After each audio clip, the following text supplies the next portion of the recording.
I'm Rob the commentator bot. Bring it on. I'm Hal, Rob's co-commentator. I can't wait. Wayne Pearson is rolling out for the first sniff of the track. It's all about feeling the car, the tarmac, and getting the mind in the zone. Absolutely, Rob. The out lap is like the opening chapter of a book. It sets the tone for the whole story. They'll be checking how the car's responding, getting a real feel for the conditions today at Le Mans.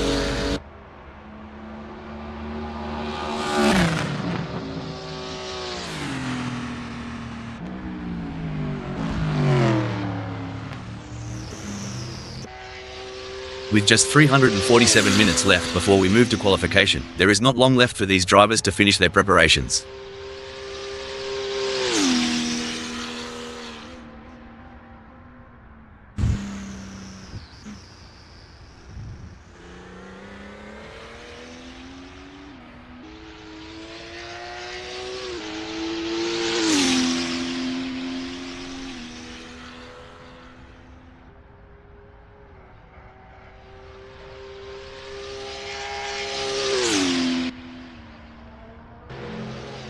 Watch as Wayne Pearson takes it nice and easy on this out lap. It's not just about warming up the tyres, it's about getting into that mental pit lane, tuning into the race mindset. For sure, Rob. They're calibrating everything: the brakes, the steering, the throttle response. It's a crucial part of laying down the groundwork for a successful practice session. There's no mucking around for 5,150 racing a Euro, straight down to business on this first flyer.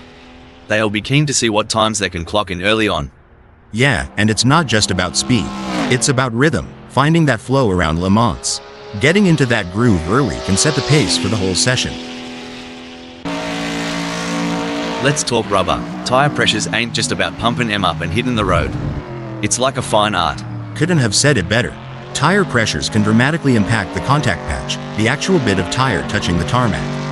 Too high and you lose temperature and grip. Too low, and you risk overheating, uneven wear, even a blowout. Each tire will have its own sweet spot where they grip best. Mate, sometimes I reckon the pit wall looks like they're controlling a spaceship with all those dials and knobs. You're not wrong. Each of those adjustments, from brake bias to differential settings, has a profound effect on car behavior. It's like tuning a guitar, but instead of strings, you're tweaking mechanical symphonies to get the car singing just right on the track. You ever think about what's ticking inside a driver's noggin during these laps? All the time. It's a mix of analyzing, strategizing, and adapting. Every corner, every straight is a puzzle, and they're trying to solve it at full speed.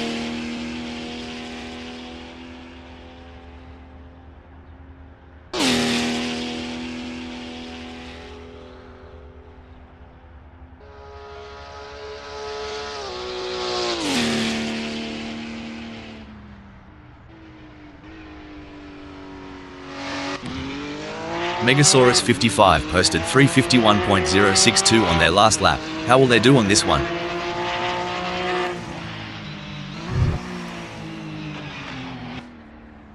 Patrick Schwanz is out there, taking it slow and steady on the out lap. This lap is like the calm before the storm, a moment of zen before pushing the limits. That's right. It's about understanding the track's personality today a Euro. Each day, each lap can tell a different story, especially at a track like Le Mans.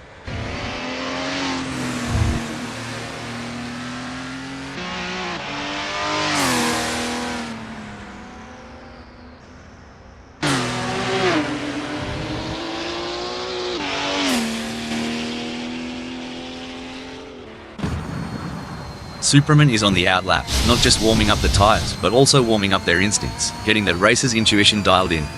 True that. They're getting the feel of the track, the car, the conditions. It's all about setting the stage for what's to come.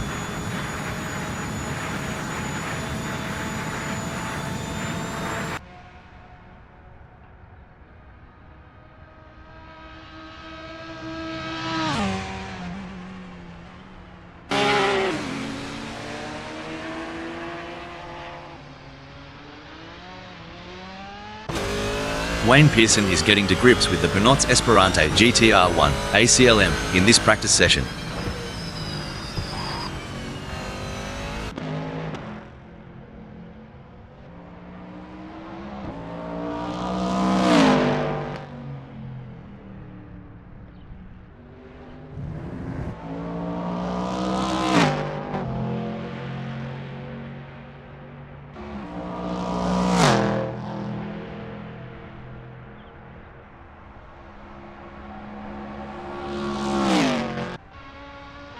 Superman's on the outlap, getting a taste of the tarmac. It's like sniffing the cork before a good wine. First impressions matter. Exactly. They're assessing the grip, the balance, the whole shebang. You can learn a lot in these quiet moments before the throttle really opens up.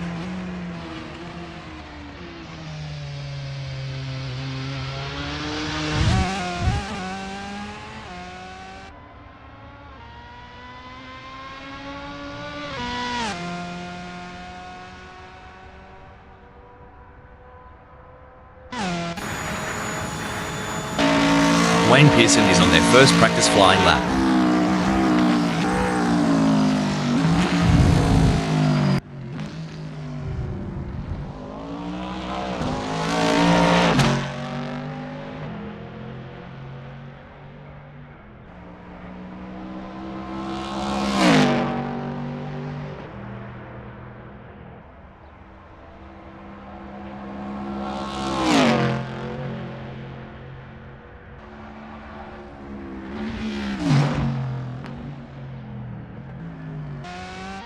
And there's Superman, easing out onto Le Mans. It's like the first step on a long hike, finding your footing before you hit full stride. Right, and every racer knows this outlap is precious. It's their first handshake with the track today, feeling out its mood and temperament.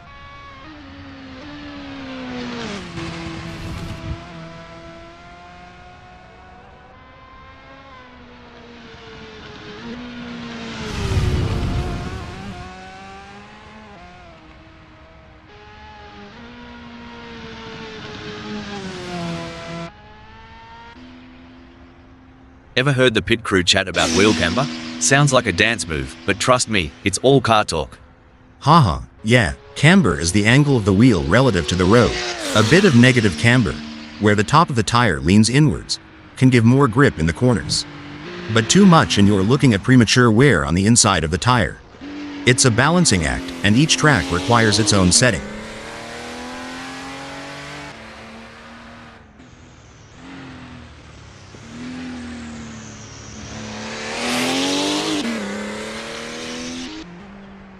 In these sessions, they're not just pushing the car's limits, but their own too.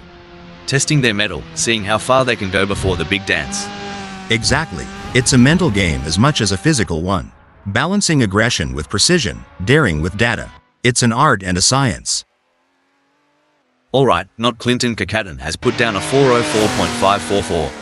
It's a decent benchmark, but I reckon there's more juice to squeeze out of that McLaren F1 GTR Longtail, ACLM. For sure, Rob, it's early days. They're just starting to sync up with the track.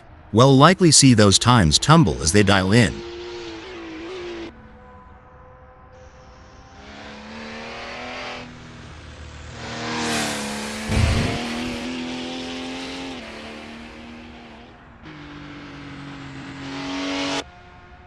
There goes Superman on their first dance with Le Mans. Every bend, every straight is a chance to learn, to adapt. Yep, and it's about syncing with the car too. Making sure everything's in harmony. It's like tuning an instrument before a big concert. And off goes Patrick Schwanz, easing into the rhythm of Le Mans. This lap is like the first sip of your morning coffee, waking up the senses, priming the engines. Yeah, it's about syncing up with the machine, getting that perfect harmony between driver and car. It's like a prelude to a symphony that's about to unfold on the track. There's D-Max, gently nudging the beast as they head out. The out lap is where you whisper to the car, "Let's dance," before the real party starts. You got that right. It's a gentle waltz before the full-on rock concert of the race. They're testing the waters, getting a feel for every bend and straight of Le Mans.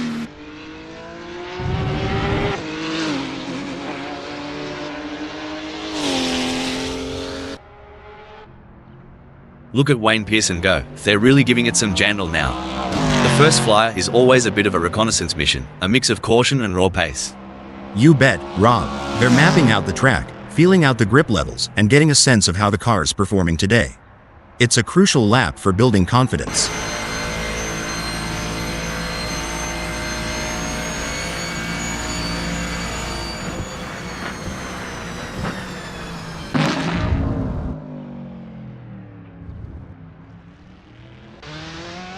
Watch as Superman takes it nice and easy on this outlap. It's not just about warming up the tires, it's about getting into that mental pit lane, tuning into the race mindset. For sure, Rob. They're calibrating everything: the brakes, the steering, the throttle response. It's a crucial part of laying down the groundwork for a successful practice session. Not Clinton Kakatan's first flyer is a solid start, clocking in at 404.544. They're getting a feel for the track, but there's room to shave off a few more seconds. Absolutely, Rob. It's all about finding those little tweaks, adjusting the line here, braking a tad later there. Every lap is a learning curve. There's the first flying lap for 5,150 racing, hitting 406.894. It's a start, but they'll be looking to iron out those kinks as they get more laps under their belt.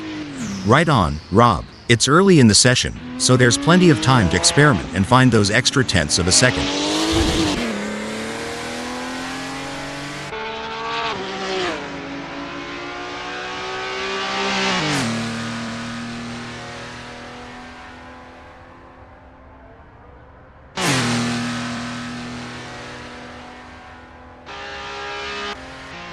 Patrick Schwanz is rolling out for the first sniff of the track.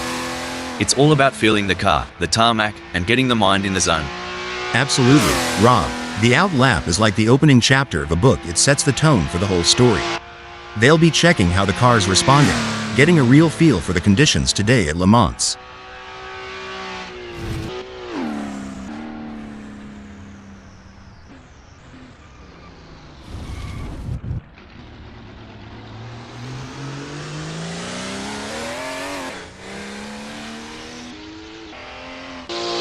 These practices, mate, they're like a kangaroo finding its best hop. Once you've got it, you're unstoppable. Couldn't have put it better. Finding the perfect launch is all about repetition and adjustments. There are just over 335 minutes left in this practice session.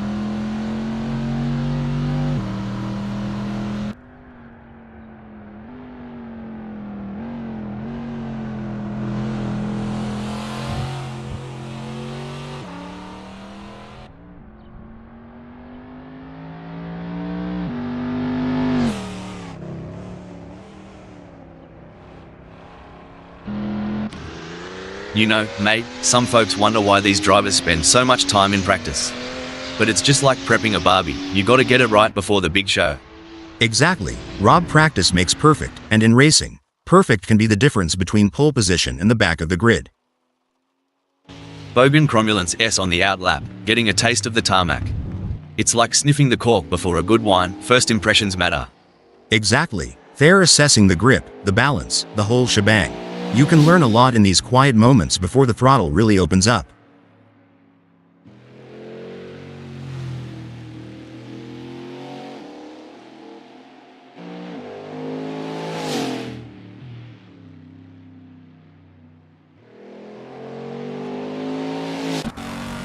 Vical Hyper is out there, taking it slow and steady on the out lap.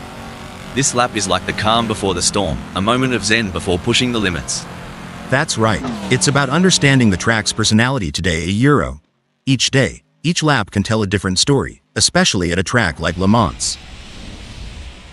Look at Sunrider taking it nice and easy, a smart move. Like a chess player contemplating the opening move, they're planning several steps ahead. Spot on. They're mentally mapping each corner, each straight. It's not just about the car, it's about strategy and foresight.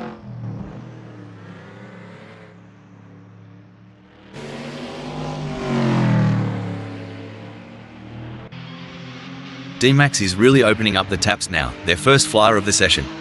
This is where we start to see what Porsche 911 GT1-98 ACLM has got under the hood. That's right, Rob. They're shaking off the cobwebs and really starting to push. It's all about finding that sweet spot between speed and control on the circuit.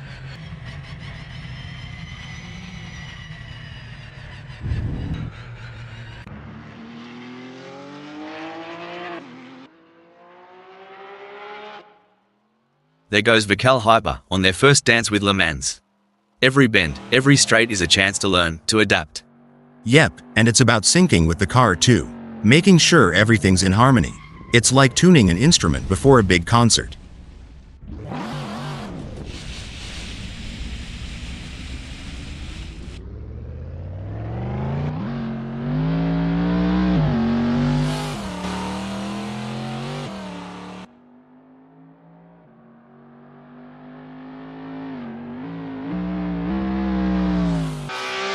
5150 Racing has a best lap time of 4:06.894.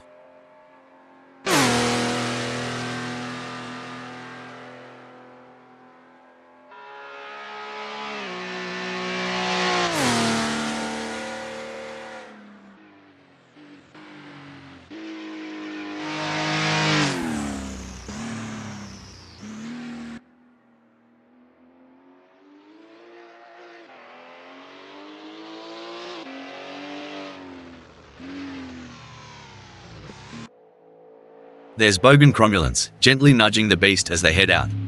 The out lap is where you whisper to the car, "Let's dance," before the real party starts.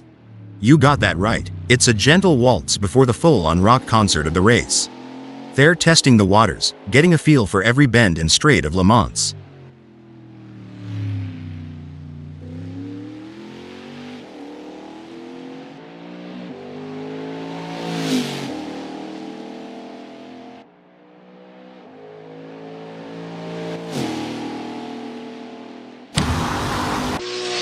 Not Clinton Kakaten posted a 9:14.681 on their last lap. How will they do on this one?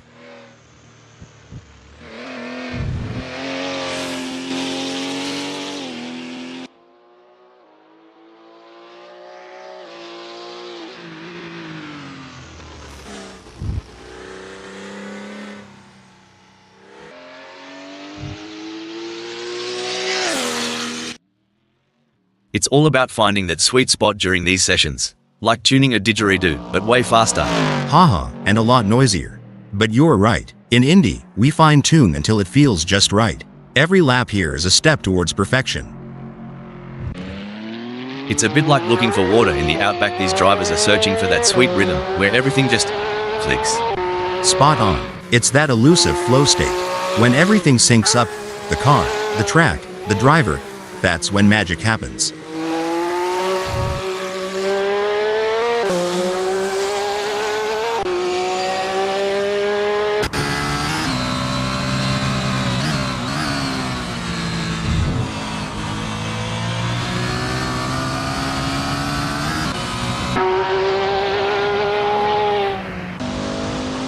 Bogan Cromulence is on the out lap, not just warming up the tires, but also warming up their instincts, getting that racer's intuition dialed in. True that. They're getting the feel of the track, the car, the conditions. It's all about setting the stage for what's to come.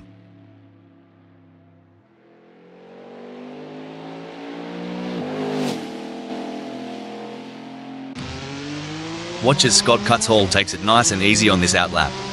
It's not just about warming up the tires, it's about getting into that mental pit lane, tuning into the race mindset. For sure, Rob. They're calibrating everything: the brakes, the steering, the throttle response. It's a crucial part of laying down the groundwork for a successful practice session.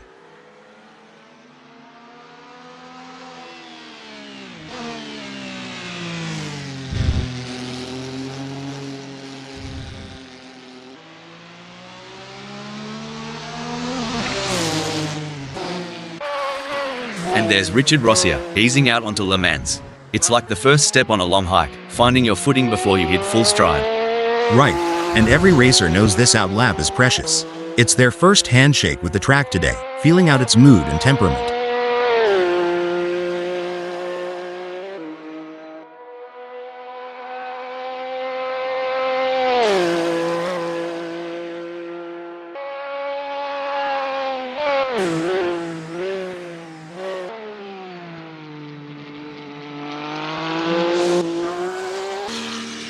Not Clinton Kakaten crosses the line with their first flyer, clocking a 9:14.681.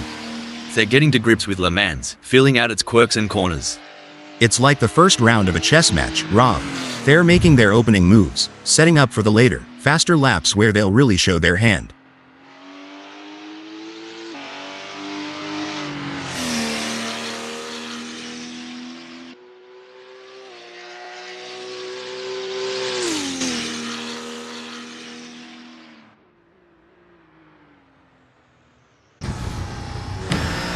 Sunriders on the out lap, getting a taste of the tarmac. It's like sniffing the cork before a good wine. First impressions matter. Exactly. They're assessing the grip, the balance, the whole shebang. You can learn a lot in these quiet moments before the throttle really opens up. Vical Hyper is rolling out for the first sniff of the track. It's all about feeling the car, the tarmac, and getting the mind in the zone. Absolutely, Rob. The out lap is like the opening chapter of a book. It sets the tone for the whole story. They'll be checking how the car's responding, getting a real feel for the conditions today at Le Mans. Megasaurus 55 posted 7:30.700 on their last lap. How will they do on this one? And off goes Virgilio Bonfim, easing into the rhythm of Le Mans. This lap is like the first sip of your morning coffee, waking up the sensors, priming the engines. Yeah, it's about syncing up with the machine, getting that perfect harmony between driver and car.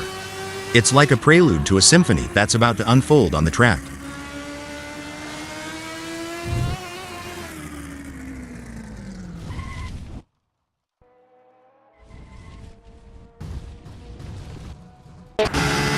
Look at Richard Rossier taking it nice and easy, a smart move. Like a chess player contemplating the opening move, they're planning several steps ahead. Spot on. They're mentally mapping each corner, each straight. It's not just about the car, it's about strategy and foresight. Satan is out there, taking it slow and steady on the out lap. This lap is like the calm before the storm, a moment of zen before pushing the limits. That's right. It's about understanding the track's personality today a Euro. Each day, each lap can tell a different story, especially at a track like Le Mans. Mate, these drivers aren't just burning rubber for the fun of it. They're chasing the ghost, that perfect lap that's always just out of reach. Absolutely. Back in my racing days, I used to call it chasing the dragon. It's that feeling when you know there's still a little more in the tank, a fraction of a second to be found. Let's talk rubber. Tire pressures ain't just about pumping them up and hitting the road. It's like a fine art. Couldn't have said it better. Tire pressures can dramatically impact the contact patch, the actual bit of tire touching the tarmac. Too high and you lose temperature and grip, too low, and you risk overheating, uneven wear, or even a blowout. Each tire will have its own sweet spot where they grip best. You know, mate, watching these practice sessions, you'd think the driver just jumps in and goes. But there's a heck of a lot more to it, starting with that aero package, the balance between drag and downforce. Oh, for sure, you tweak the front wing just a smidge, and you could have a totally different beast on your hands. Depending on the track, they might want more downforce for those tight corners or reduce it for the long straights to maximize speed. Watch as Vical Hyper takes it nice and easy on this out lap. It's not just about warming up the tires, it's about getting into that mental pit lane, tuning into the race mindset. For sure, Rob, they're calibrating everything, the brakes, the steering, the throttle response. It's a crucial part of laying down the groundwork for a successful practice session.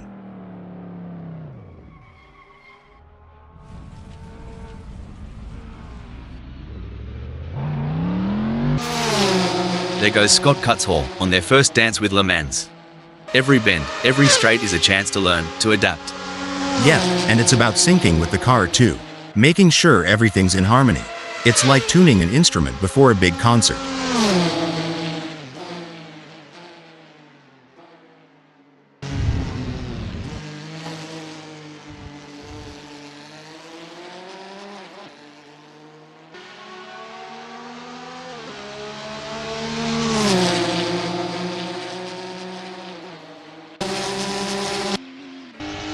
Alright, not Clinton Kakaden has put down a 345.790. It's a decent benchmark, but I reckon there's more juice to squeeze out of that McLaren F1 GTR Longtail, ACLM. For sure, Rob, it's early days. They're just starting to sync up with the track. We'll likely see those times tumble as they dial in. Jack M teams on the out lap, getting a taste of the tarmac. It's like sniffing the cork before a good wine, first impressions matter. Exactly. They're assessing the grip, the balance, the whole shebang. You can learn a lot in these quiet moments before the throttle really opens up. There's Vical Hyper, gently nudging the beast as they head out. The out lap is where you whisper to the car, "Let's dance," before the real party starts. You got that right. It's a gentle waltz before the full-on rock concert of the race. They're testing the waters, getting a feel for every bend and straight of Le Mans.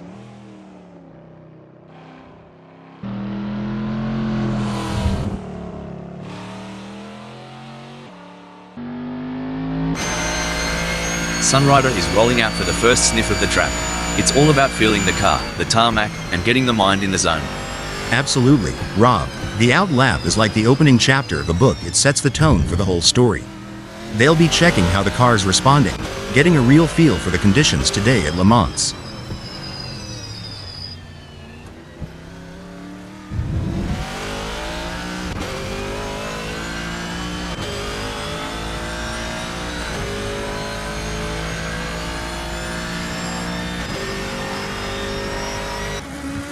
And there's Virgilio Bonfim, easing out onto Le Mans. It's like the first step on a long hike, finding your footing before you hit full stride. Right, and every racer knows this out lap is precious. It's their first handshake with the track today, feeling out its mood and temperament.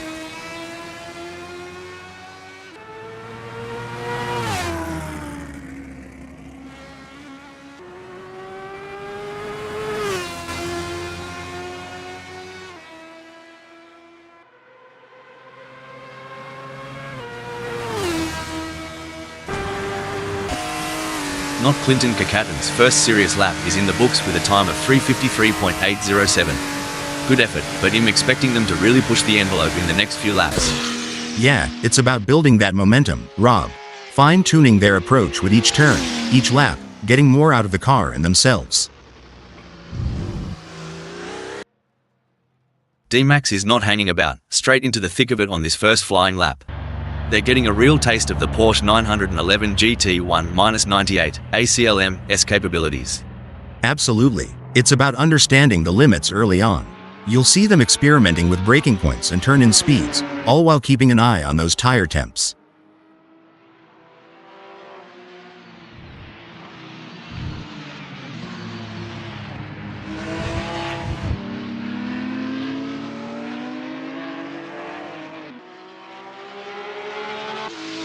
Hey Hal, you reckon these drivers ever get tired of going round and round during practice?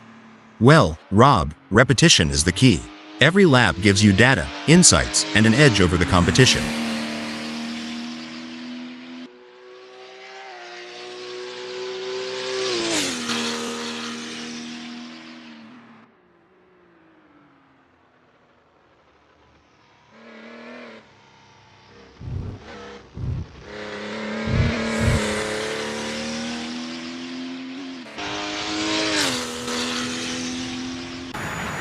And away goes Mark Smith, charging down Mulsanne straight like a bull at a gate. This lap's where they set the tone for the session. Indeed, Rob. It's about laying down a marker, seeing how the car responds when they dial everything up to 11. They're testing the waters, but also setting their own benchmarks.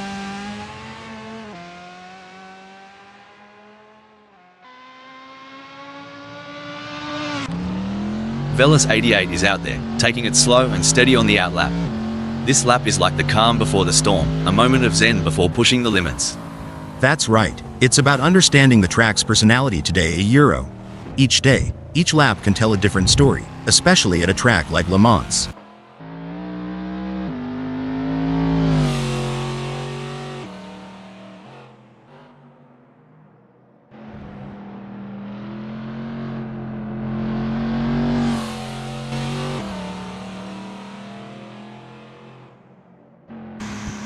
There's the first flying lap for not Clinton Kakaten, hitting 3:46.276.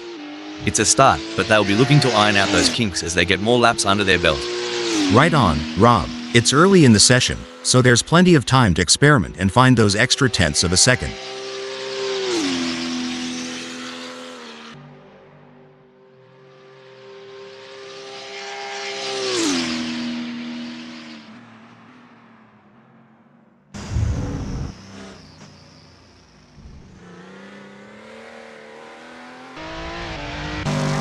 Wayne Pearson has a best lap time of 3:57.850.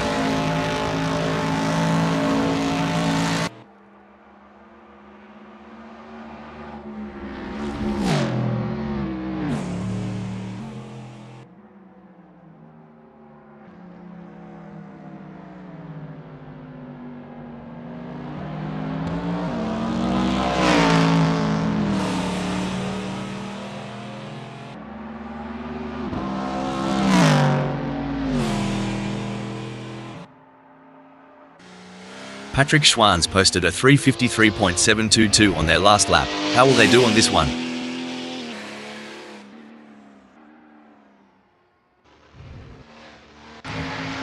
And off goes Eric Rosendahl, easing into the rhythm of Le Mans.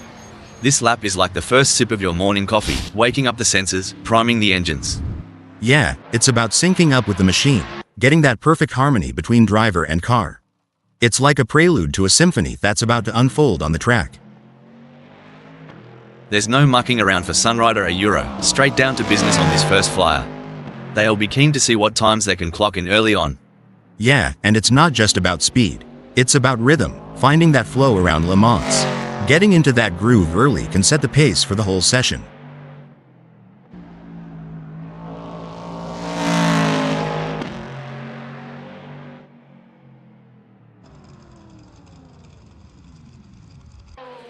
Richard Rossier is in Mulsanne.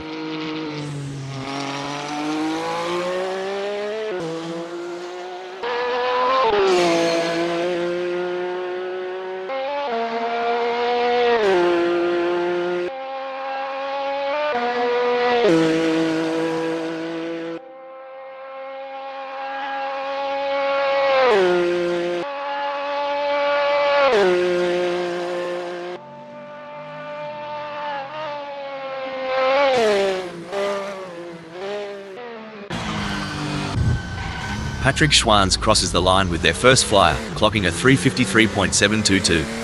They're getting to grips with Le Mans, feeling out its quirks and corners. It's like the first round of a chess match, Rob. They're making their opening moves, setting up for the later, faster laps where they'll really show their hand.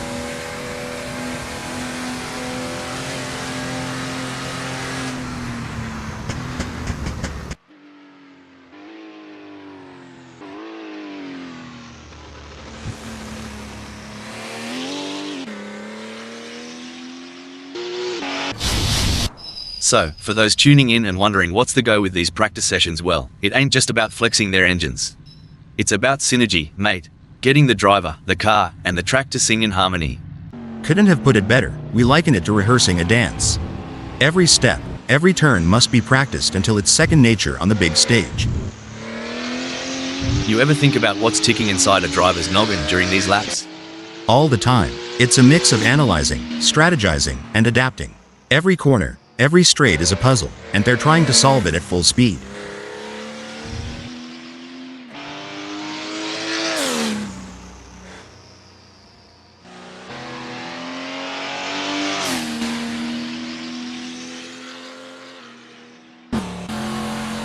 Look at Velis 88 taking it nice and easy, a smart move. Like a chess player contemplating the opening move, they're planning several steps ahead. Spot on. They're mentally mapping each corner, each straight. It's not just about the car, it's about strategy and foresight.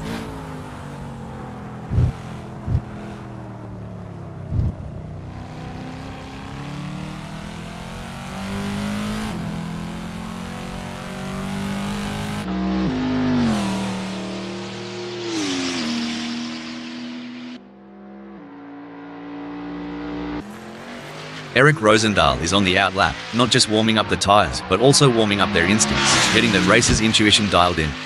True that. They're getting the feel of the track, the car, the conditions. It's all about setting the stage for what's to come. There goes Vical Hyper on their first dance with Le Mans. Every bend, every straight is a chance to learn, to adapt. Yep, and it's about syncing with the car too. Making sure everything's in harmony. It's like tuning an instrument before a big concert. With just 313 minutes left before we move to qualification, there is not long left for these drivers to finish their preparations.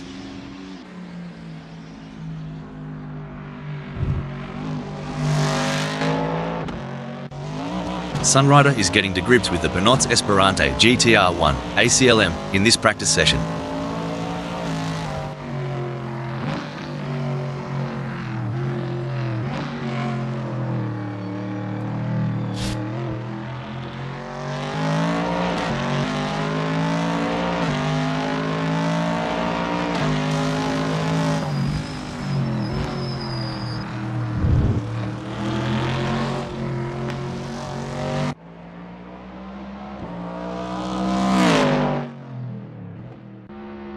There's Vical Hyper, gently nudging the beast as they head out.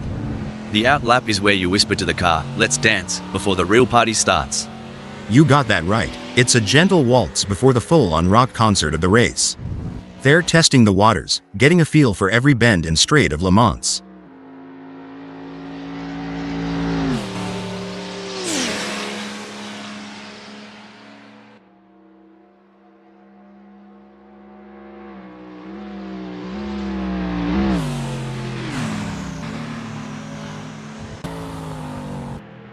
Sunrider is on their first practice flying lap.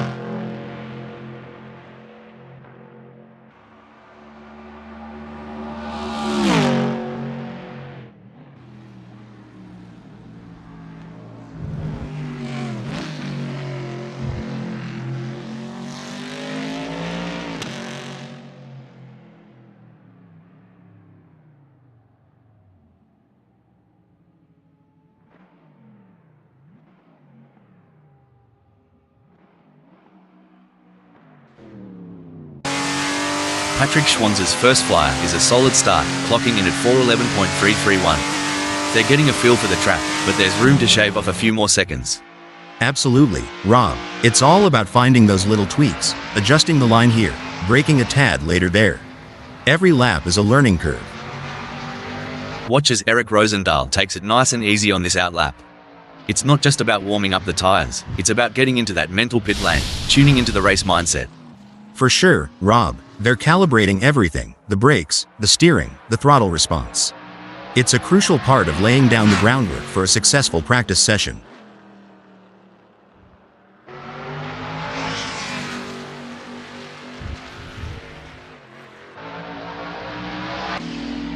Oi, these practices aren't just a walkabout in the park. It's here that races are often won or lost. Absolutely. Back home in North Carolina, we emphasize the setup. A few tweaks during practice can lead to major gains on race day.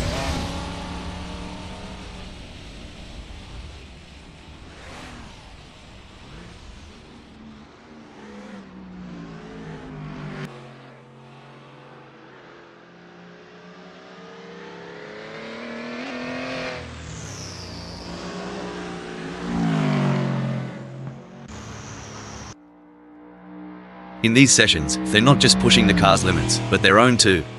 Testing their mettle, seeing how far they can go before the big dance. Exactly. It's a mental game as much as a physical one. Balancing aggression with precision, daring with data. It's an art and a science.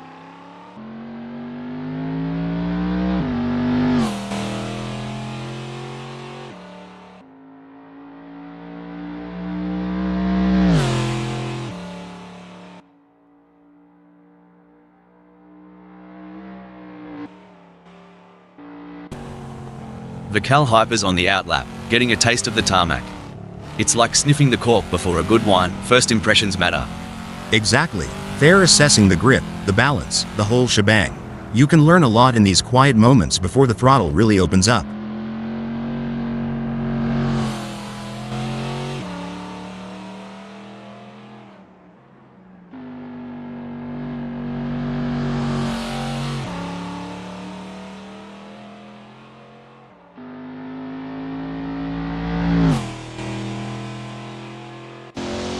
Bogan Cromulants posted 4:25.273 on their last lap. How will they do on this one?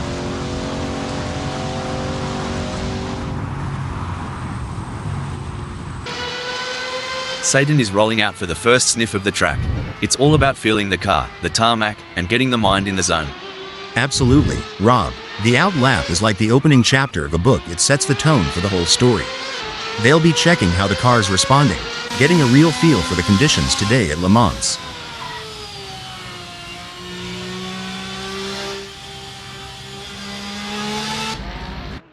And off goes Orjit Mishra, easing into the rhythm of Le Mans. This lap is like the first sip of your morning coffee, waking up the senses, priming the engines. Yeah, it's about syncing up with the machine, getting that perfect harmony between driver and car. It's like a prelude to a symphony that's about to unfold on the track.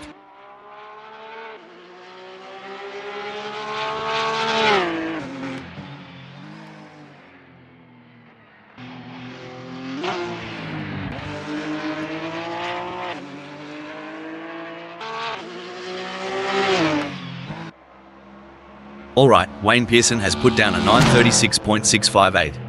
It's a decent benchmark, but I reckon there's more juice to squeeze out of that Pinot's Esperante GTR1 ACLM. For sure, Rob, it's early days. They're just starting to sync up with the track. We'll likely see those times tumble as they dial in.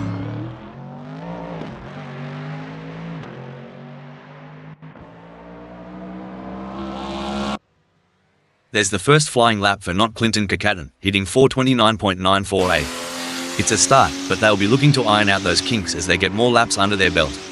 Right on, Rob. It's early in the session, so there's plenty of time to experiment and find those extra tenths of a second.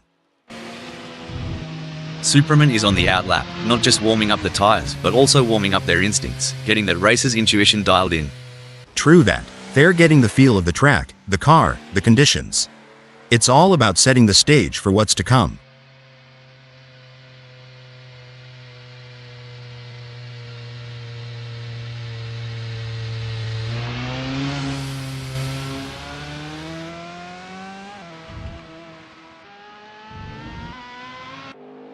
Bogan Cromulence has a best lap time of 4:13.195.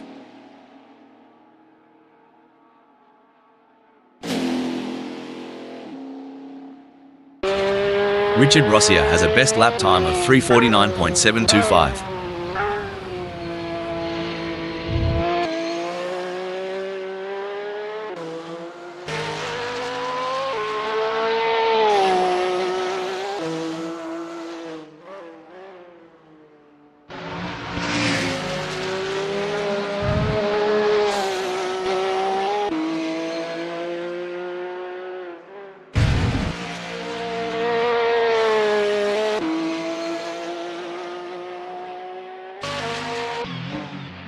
Ever heard the pit crew chat about wheel camber? Sounds like a dance move, but trust me, it's all car talk. Haha, yeah, camber is the angle of the wheel relative to the road. A bit of negative camber, where the top of the tire leans inwards, can give more grip in the corners. But too much and you're looking at premature wear on the inside of the tire.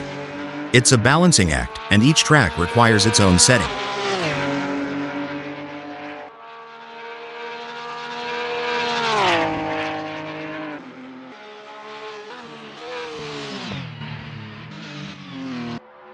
There are just over 305 minutes left in this practice session.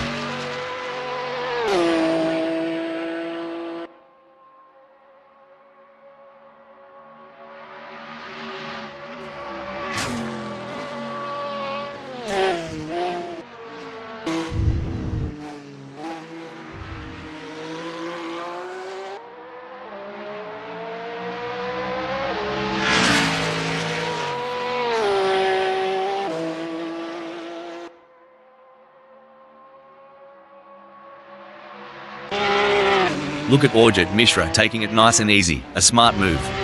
Like a chess player contemplating the opening move, they're planning several steps ahead. Spot on. They're mentally mapping each corner, each straight. It's not just about the car, it's about strategy and foresight. And there's Satan, easing out onto Le Mans. It's like the first step on a long hike, finding your footing before you hit full stride. Right, and every racer knows this outlap is precious.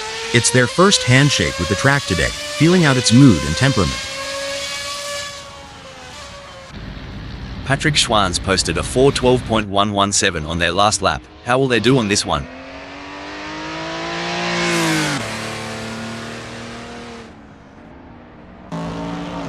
Sunrider is not hanging about, straight into the thick of it on this first flying lap.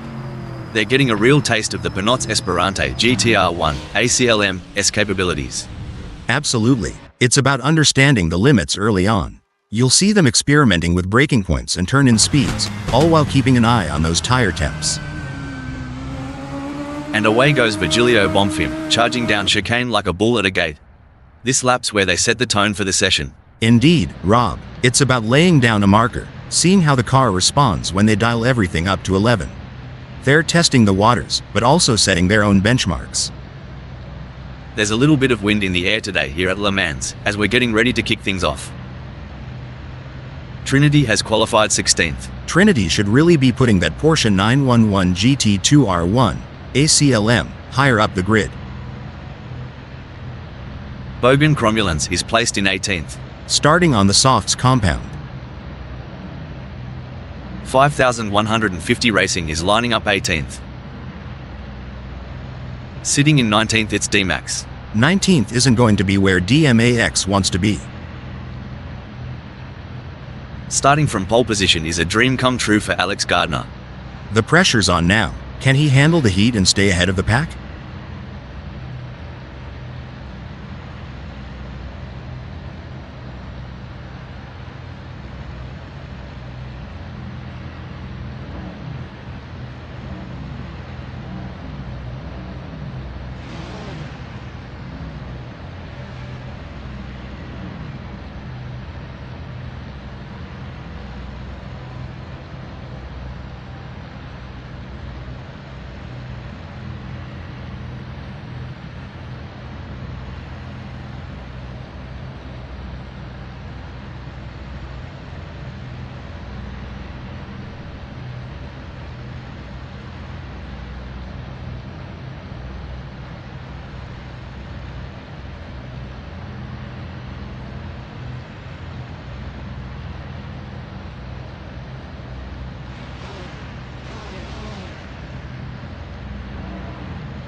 They're darting off, tackling the unpredictable first stretch.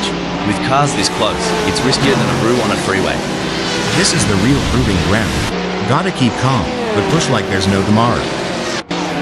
The stewards will be hoping that there aren't too many incidents for them to pick over when the dust settles on this one.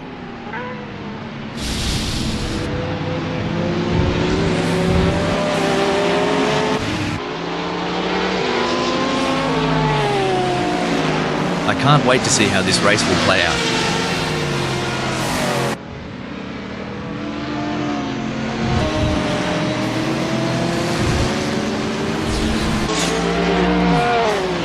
Now, isn't that a sight?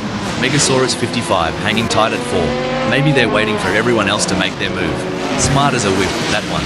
I for one am really excited, Rob. The rivalry between Megasaurus 55 and Richard Rosier has been building before the race, and this is where scores are settled.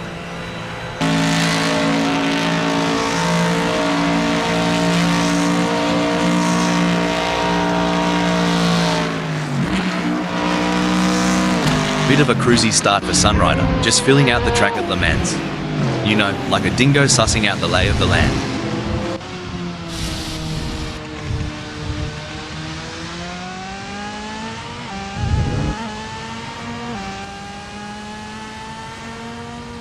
Crikey, Superman's start has been a bit wobbly, like a wallaby on roller skates.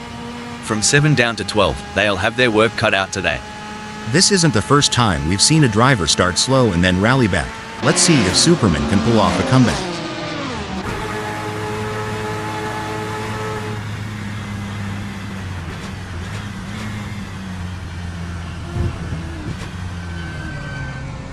These early salvos will shape the outcome of this race. Like we say in North Carolina, if it ain't broke, don't fix it. Maybe Virgilio Bonfim is keeping their pace steady for now, waiting for the right time to make a splash. Bloody hell, Virgilio Bonfim's tearing up the tarmac and just snatched 12th. Makes you want to crack a cold one in celebration. Impressive. Virgilio Bonfim is really showing their skill and determination out there. Seems like D-Max is getting in range of Bogan cromulence.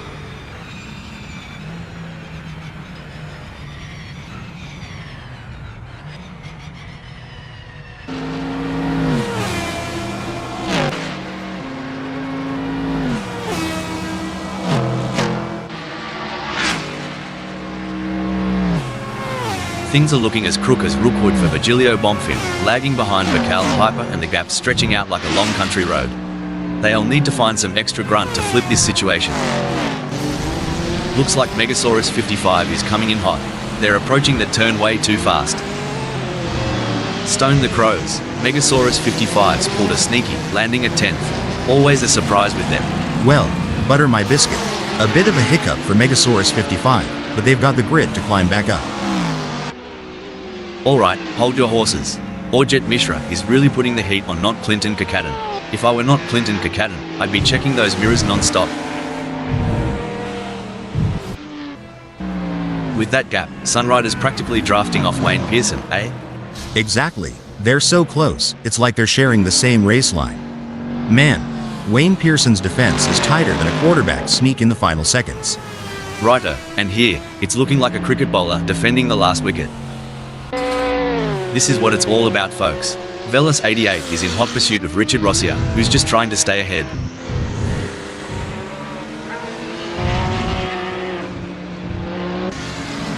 Buckle up, Mark Smith is all over 5,150 racing like a cheap suit.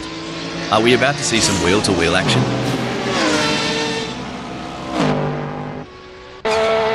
Richard Rossier wants to get into Velas 88 slipstream. If you're enjoying the racing, please remember to like and subscribe.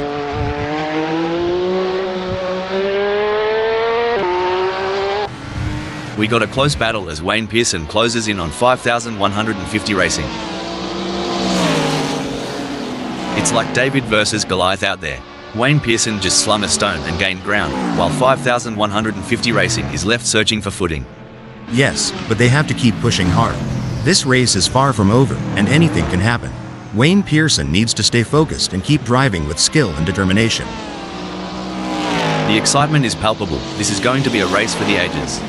The drivers are executing their strategies to perfection, making the most of every opportunity. This is what top-level racing is all about. It's a game of inches now as Wayne Pearson tails Mark Smith closely, ready to capitalize on any mistake. Wow, Bogan Cromulence is really pushing hard to catch up to Sunrider. There's blood in the water for 16th place. This is where the mental game comes into play. Who will keep their cool under pressure? Bogan Cromulence or Sunrider? It's anyone's race. Great driving from Bogan Cromulence, who has just gained a place and moved up to 16th. Absolutely. Bogan Cromulence is really putting on a clinic out there, and they're making it look easy. Hey, pal, you've had your fair share of races with little action. How did you handle the situation back in your racing days? Well, Rob, patience is key in such scenarios. You need to stay focused and be ready to seize any opportunity that comes your way. It's like a game of chess at 200 miles per hour. I've made some questionable life decisions, but trailing over 2 seconds behind? Even I'm not that self-sabotaging. Oh, for sure. It's like watching a cooking show where Satan is trying to whip up a winning dish, but not Clinton Cockadin keeps hiding the main ingredient. The tension is palpable. Who will come out on top in this epic showdown? The slightest mistake from either driver could lead to a meeting with the barriers, and nobody wants an impromptu autograph session with the wall. Coming into Mulsanne straight, the fight for 19th is heating up. Who will be the first to blink? If this battle ends in tears, it could be like watching a high-speed domino effect, but let's hope they keep it clean and avoid any unplanned games. It's an intense battle for position as Eric Rosendahl tries to outmaneuver Mikhail Hyper. This is edge of your seat racing. Now I may be wrong here, but I'm not sure that's the racing line. Alright, lads and ladies, it's crunch time. Megasaurus 55 is sniffing around Scott Cuts-Hall like a dog with a bone. And it looks like they might just take a bite out of 7th.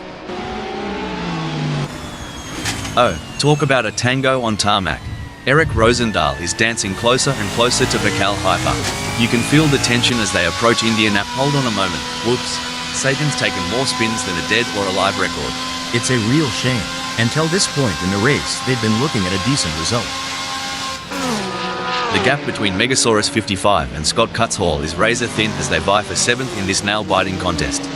Hey Rob, ever seen a cat toy with a mouse? Kind of feels like what Megasaurus 55 is doing to Scott Cuts-Hall right now, doesn't it?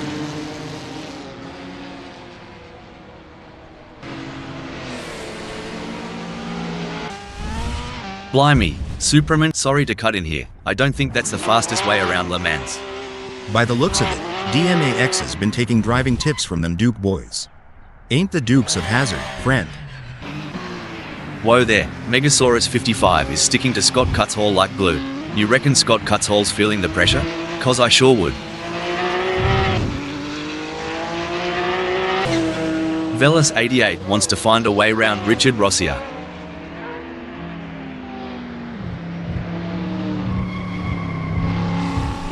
Stone the Crows. Velas 88's on fire, surging ahead like that. Hold on a moment, looks like Richard Rossier's playing in the dirt. Took me back to when I tried rallying in my mum's old sedan. Good times, expensive repairs. Struth. If Jack M team gets any closer to Richard Rossier, they'll be asking to share a meat pie. Watch them duel it out at S's. This is getting heated. With Jack M team nipping at the heels of Richard Rossier, they're gonna make S's one to remember.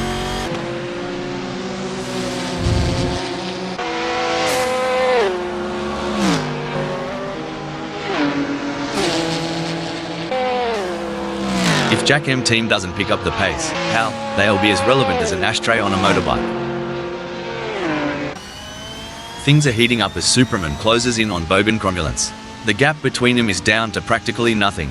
Remember that time Superman made that audacious move on the last lap? Feels like deja vu, doesn't it, Rob?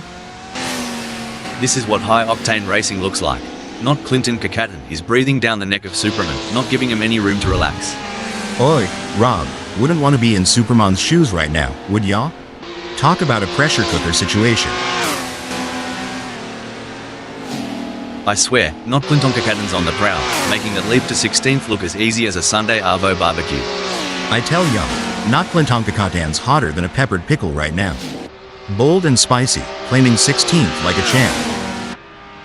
The intensity is off the charts as Superman hounds, not Clinton Kakaton, both drivers pushing themselves to the absolute limit.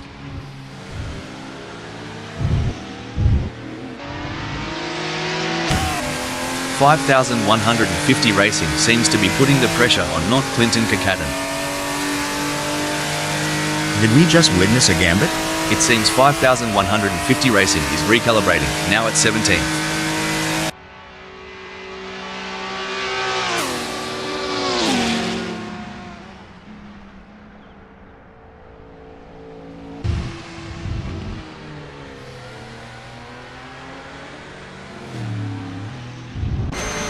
It's a close race between Sunrider and Virgilio Bonfim in 12th.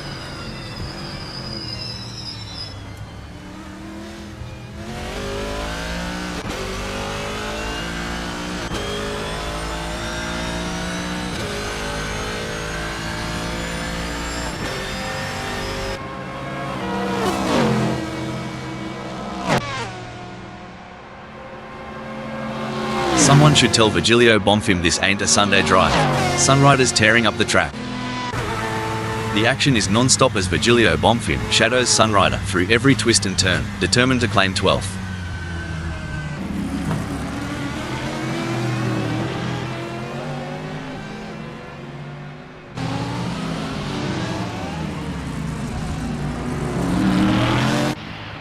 Hold on to your hats, folks. Megasaurus 55 is right on the heels of Jack M team, and we're in for a wild ride.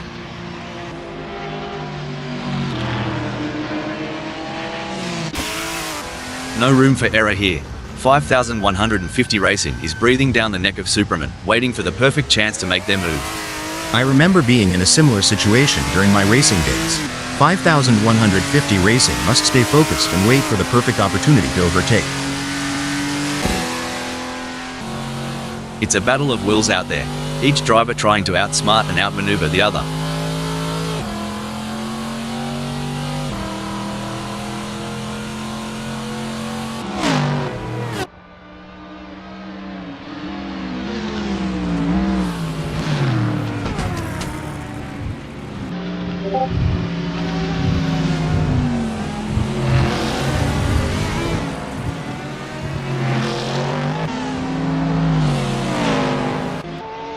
Mate, Richard Rossier's right up Patrick Schwanz's chuff. As they zip through S's, we're all expecting some fireworks. Ripper of a move. Richard Rossier's not just in the race. They're owning it.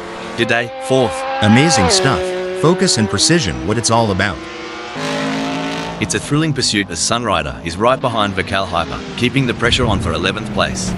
As an experienced driver, I can tell you that Sunrider must be laser focused on Vical Hyper's every move, looking for the slightest weakness to exploit. Oh, this is getting intense. Megasaurus 55 is just behind Jack M Team.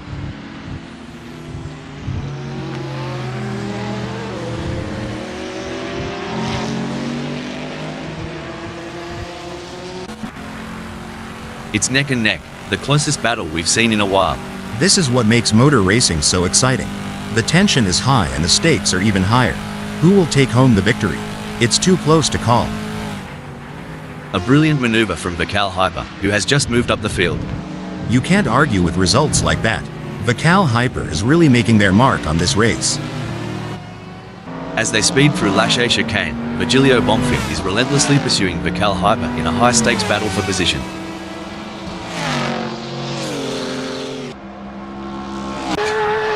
It's like watching two predators circling each other, waiting for the perfect moment to pounce. A misjudgment by either driver could result in a close encounter of the tire barrier kind, and that's one handshake they'll want to avoid.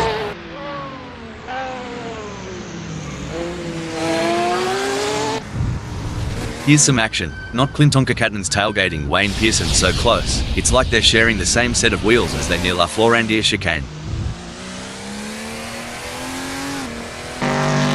The fans are on the edge of their seats. It doesn't get any closer than this.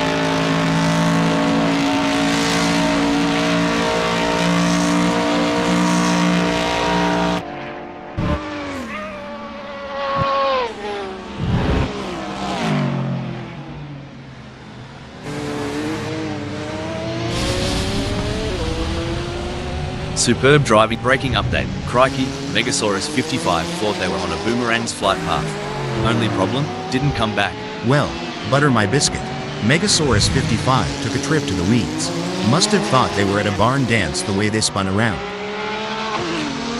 Hold on to your hats. Scott Cutzhall is gunning for Megasaurus 55. Reckon we might see some cheeky moves on the next bend? One wrong move and we could see a spectacular new synchronized pirouette performance by Scott Cutzhall and Megasaurus 55, though I doubt the judges. Sorry to interrupt here, but maybe Trinity's got a drop bear in the cockpit, cause that move was bonkers. Well, butter my biscuit. Trinity's lost it like I lost my patience with that old carburetor of mine.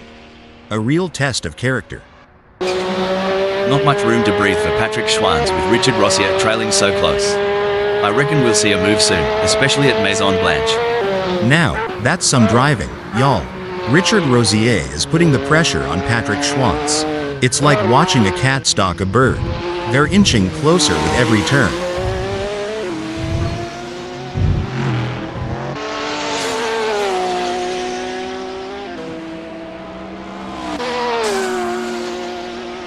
It's not looking good for Richard Rossier. They are still behind Patrick Schwanz and the gap is increasing.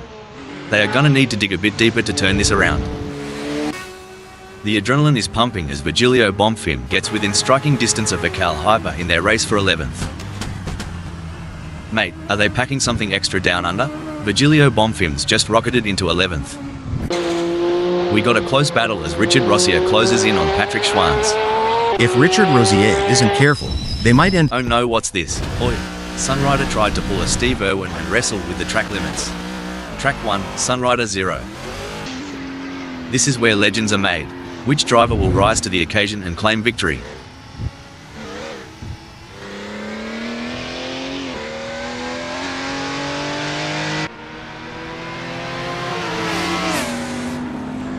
I tell you what, not Clinton Kakaten has got more problems than a maths book right now. Virgilio Bonfim is leaving them in a cloud of dust.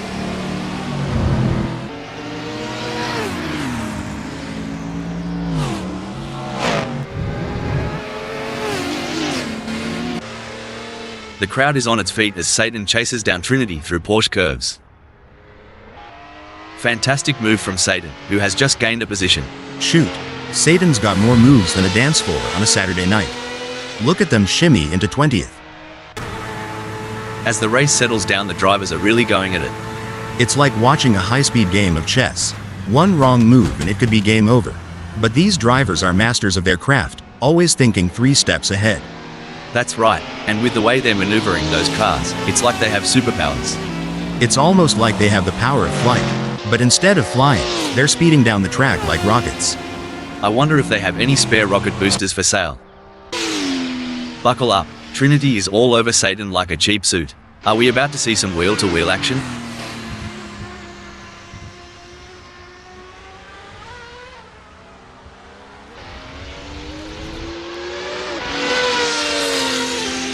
Trinity is not able to keep their pace consistent. So far they are 1.25 seconds down. Can Trinity refocus and start putting in the lap times we know they're capable of?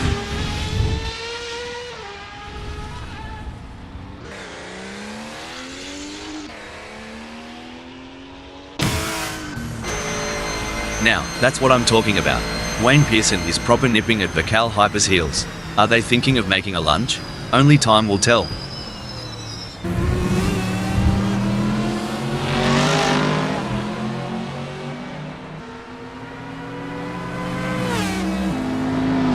It's not coming up roses for Wayne Pearson. They're trailing Vical Hyper and the gap's on the rise. They don't seem to have a response. It's like bringing a knife to a gunfight.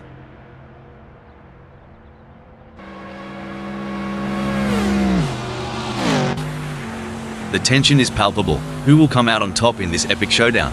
You know, Rob, I wouldn't put it past Vical Hyper to pull a rabbit out of the hat in this duel. Keep those eyes peeled.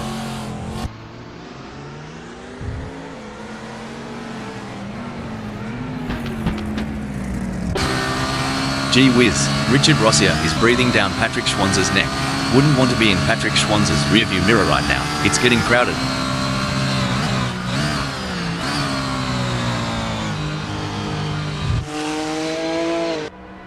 Vical Hyper has the pedal to the metal chasing Wayne Pearson.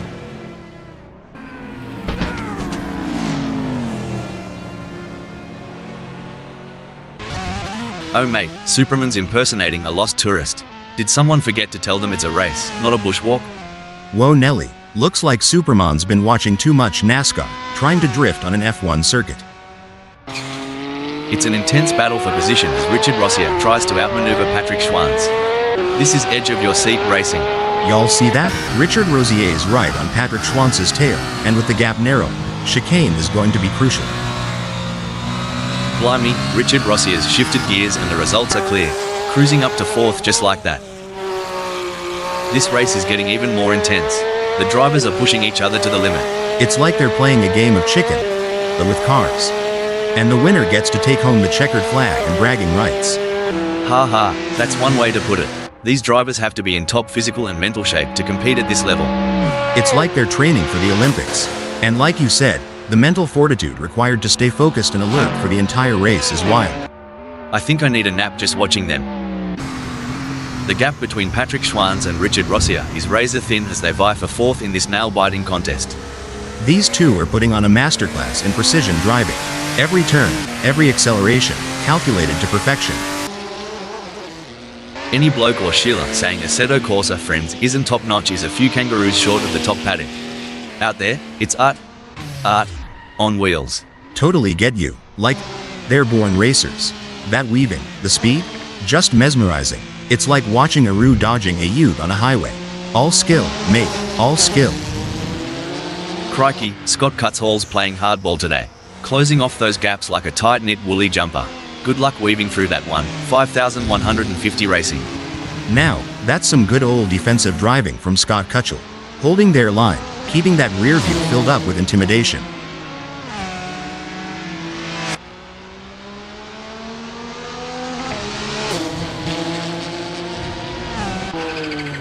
Oh, talk about a tango on tarmac. Richard Rossier is dancing closer and closer to Velas 88. You can feel the tension as they approach Mulsanne.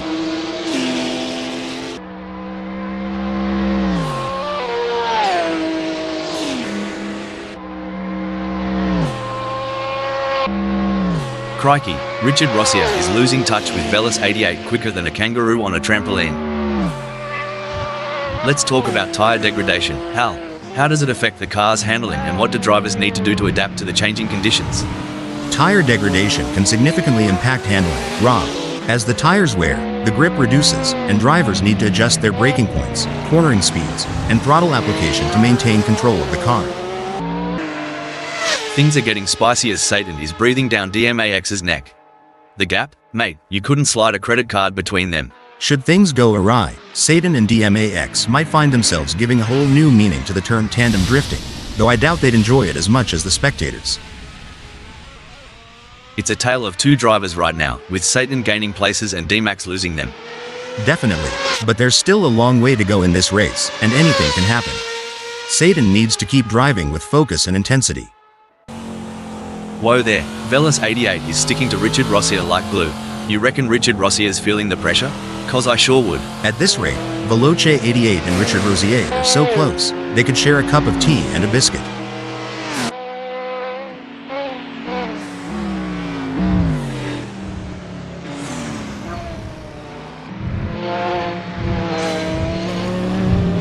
We often hear drivers complaining about tyre graining.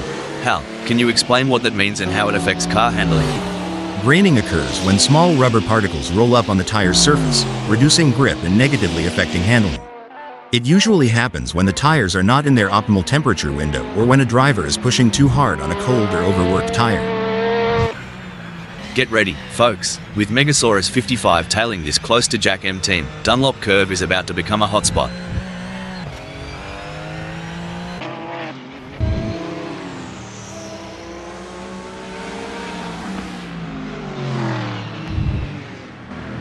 Looks like Jack M team is legging it from Megasaurus 55.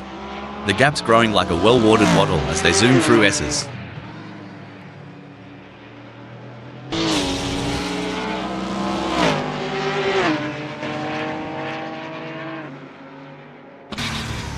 Watching 5,150 Racing try to close the gap on Scott Cutshall is like watching someone try to catch an ice cream truck on foot. Hope they've got good shoes. Hoo boy, 5,150 Racing needs to kick it into high gear. Right now, they're slower than molasses in January or my cousin Earl trying to solve a crossword.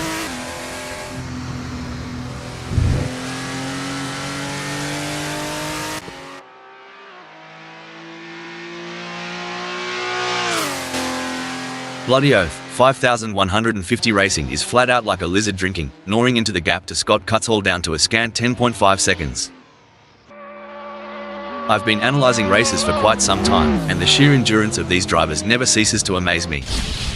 Hold on a second, blimey, Bogan Cromulence must have spotted a pub off the track. That's the only reason any self-respecting Aussie would swerve that way. Bogan Cromulence is not going to be happy about that. Struth. If Megasaurus 55 gets any closer to Jack M team, they'll be asking to share a meat pie. Watch them duel it out at La Florandia chicane.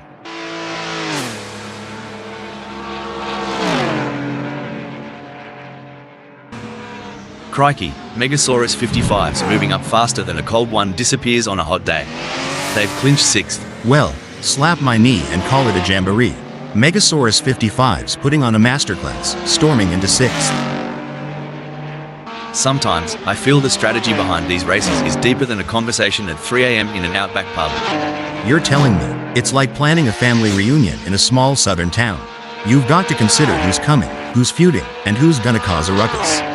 Then prepare for it all to change in a heartbeat. Things are heating up as Sunrider closes in on Bacal Hyper. The gap between them is down to practically nothing.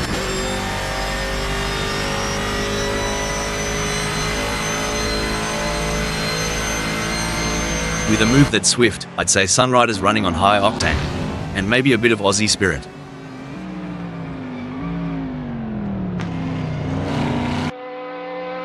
Alright, lads and ladies, it's crunch time. Velas 88 is sniffing around Richard Rossier like a dog with a bone. And it looks like they might just take a bite out of 3rd. The only thing closer than Veloce 88 to Richard Rosier right now is the paint on their cars. Talk about a close encounter.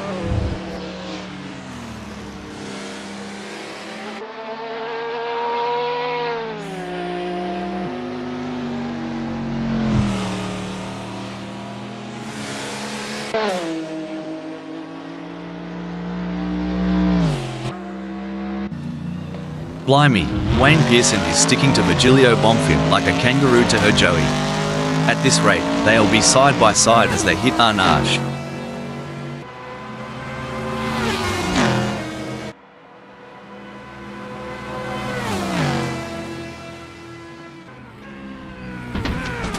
Good news for Wayne Pearson, the gap to Virgilio Bonfim has decreased. It's now down to 0.5 seconds.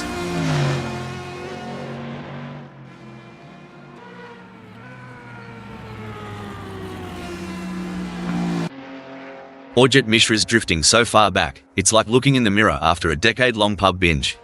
Time's not been kind, mate.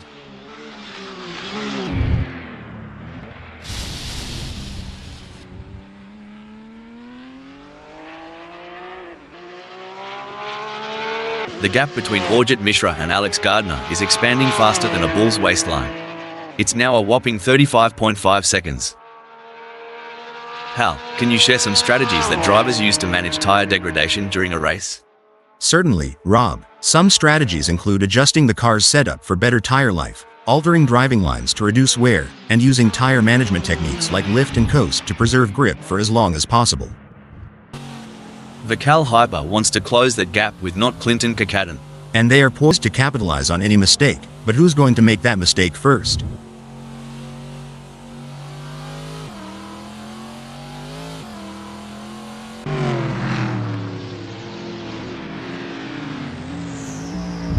The gap between Vikal Hyper and not Clinton Kakaden is growing. It's now up to 1.5 seconds. As we enjoy seeing these titans of the track battle it out, let's not forget about the pit crews.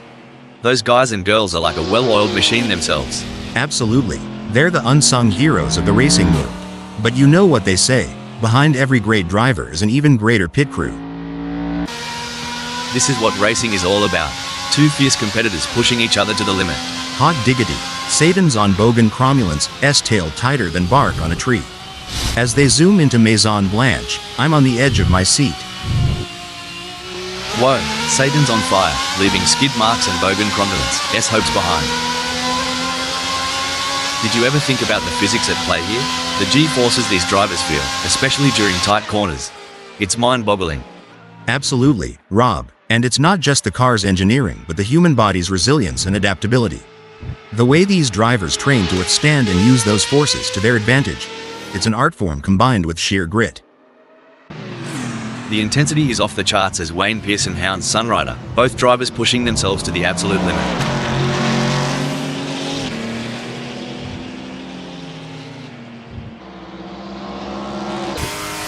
Wow, not Clinton Kakaden is really pushing hard to catch up to Wayne Pearson.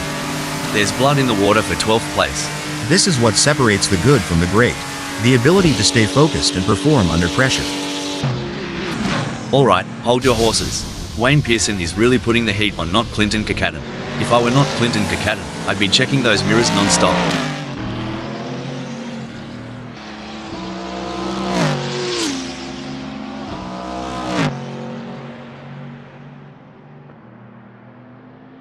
Well, I'll be a monkey's Uncle Hal, but Wayne Pearson's plans have gone walkabout right now. They're having a proper Barry Crocker keeping up with not Clinton Kakaden.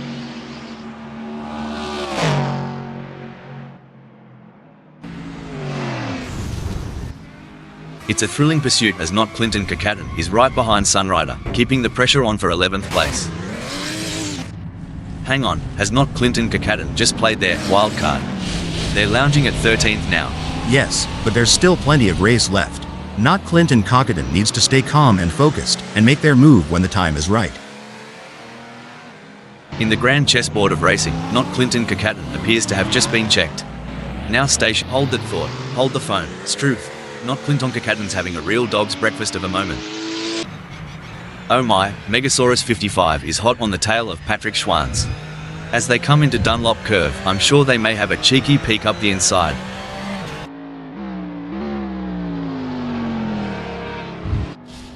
Well, Wayne Pearson's decided to give the local wildlife a closer look. I hope the drop bears didn't get to them. This is what it's all about, folks. Megasaurus 55 is in hot pursuit of Patrick Schwanz, who's just trying to stay ahead. If things go wrong between Megasaurus 55 and Patrick Schwanz, they could be exchanging more than just paint, like maybe a strongly worded post-race chat. It looks like Wayne Pearson is all over not Clinton Kakaden. I think they are gonna press him through Maison Blanche and try and press for a mistake. For sure, Rob, that's exactly what I would be doing here, as not Clinton Kakaden is gonna be aware of them riding their bumper. Oh mate, Richard Rossier is more out of place than a vegan at a Bunnings sausage sizzle. Time to throw another gear on the Barbie. No room for error here. Sunrider is breathing down the neck of not Clinton Kakaden, waiting for the perfect chance to make their move. When I was racing, we had a saying, if you're not living on the edge, you're taking up too much space. Sunrider is definitely living on the edge today. Oh, this is getting intense. Not Clinton Kakaden is just behind Vikal Hyper. If not Clinton Kakaden gets any closer, they might as well ask Vikal Hyper for a piggyback ride. Someone's revved up after lunch. Not Clinton Kakaden's blitzed ahead, claiming 11th. Hold on to your hats, folks. Not Clinton Kakaden's charging like a bull in a china shop. Welcome to 11th, cowboy.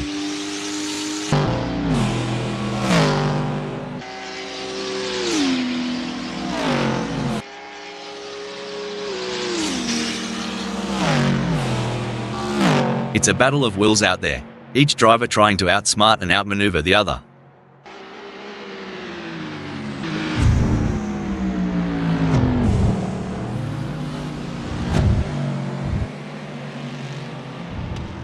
Well, butter my biscuit. Vikal Hyper is no slouch, mate. That lap time's gonna give Sunrider some grey hairs. One thing I admire about Assetto Corsa friends is the sense of community. It's not just about the competition, it's about coming together, sharing knowledge, and pushing the boundaries of the sport. You nailed it. Every time they hit the track, it's a culmination of shared experiences, lessons learned, and an undying passion for the sport. It's heartwarming and exhilarating all at once. Stone the Crows. Patrick Schwanzer's in 4th, but if I know them, Velas 88's gonna cop an Aussie-style sneak attack real soon.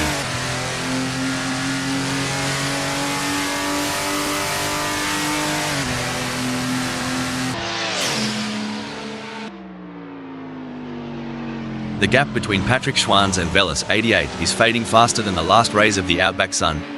That's a great effort from Patrick Schwanz. They need to keep up the pressure and see if they can make a move.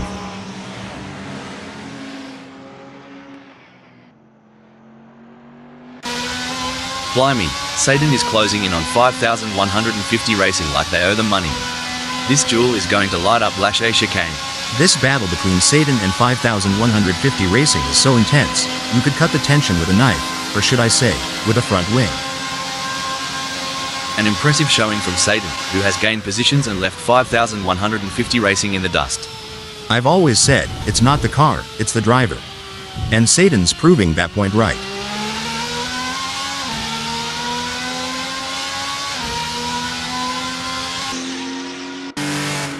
This is what high-octane racing looks like. Patrick Schwanz is breathing down the neck of Velas 88, not giving him any room to relax.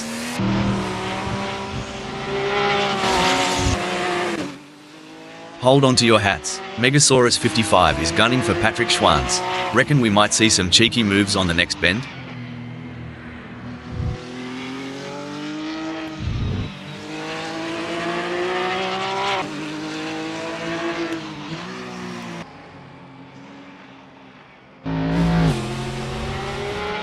Big gains for Megasaurus 55 as they move up the field, leaving Patrick Schwanz behind. This race is heating up faster than a Barbie in summer. Megasaurus 55's got that winning glint. The chase music's playing in Patrick Schwanz's head as they reel in Megasaurus 55, moment by nail-biting moment. It's a fine line between pushing the car to its limits and losing control. Patrick Schwanz is really walking that tightrope.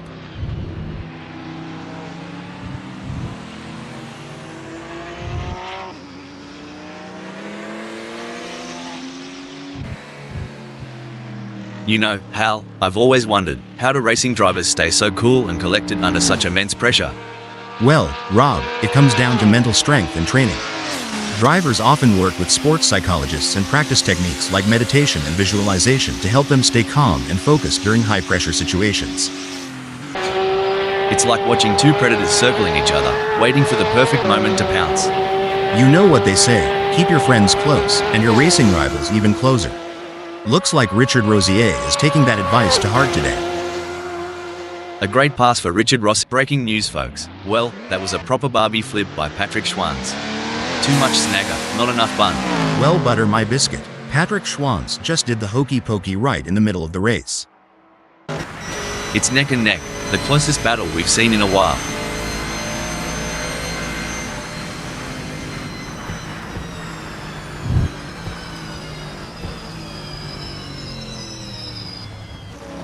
Jack M team is trying their best, but can't seem to find the pace to keep up with Patrick Schwanz at the moment.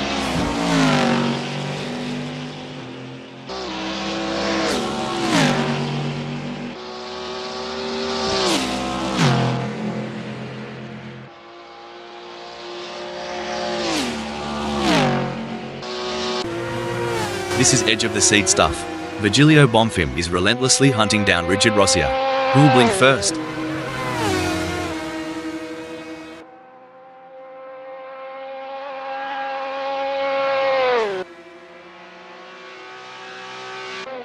The gap between Virgilio Bonfim and Richard Rossia is widening.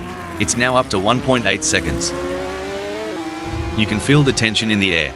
The drivers are all focused, putting everything on the line for a chance at victory, pushing themselves and their machines to the limit. And let's not forget about the incredible machines themselves.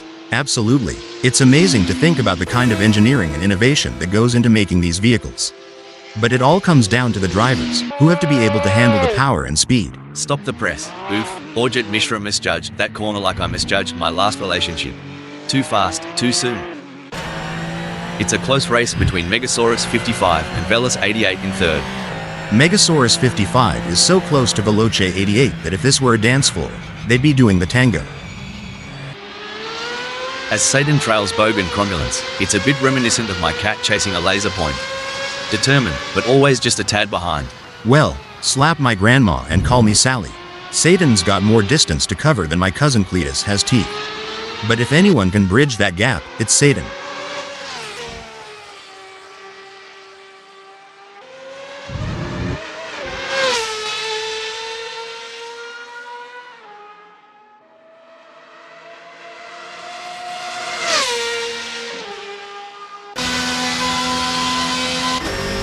The adrenaline is pumping as Wayne Pearson gets within striking distance of Mikhail Hyper in their race for 12th.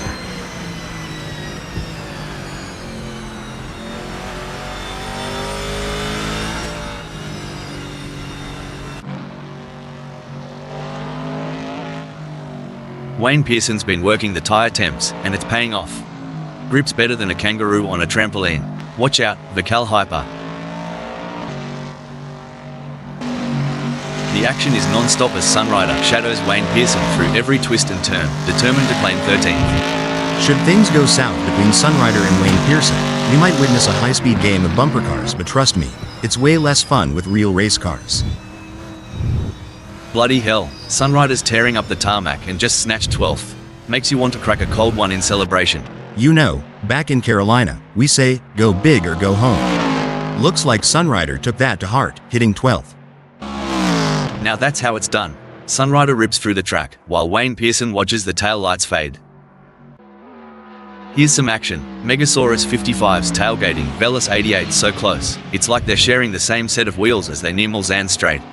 Megasaurus 55 is following Veloce 88 so closely, they could start charging them rent for occupying the same space on the track.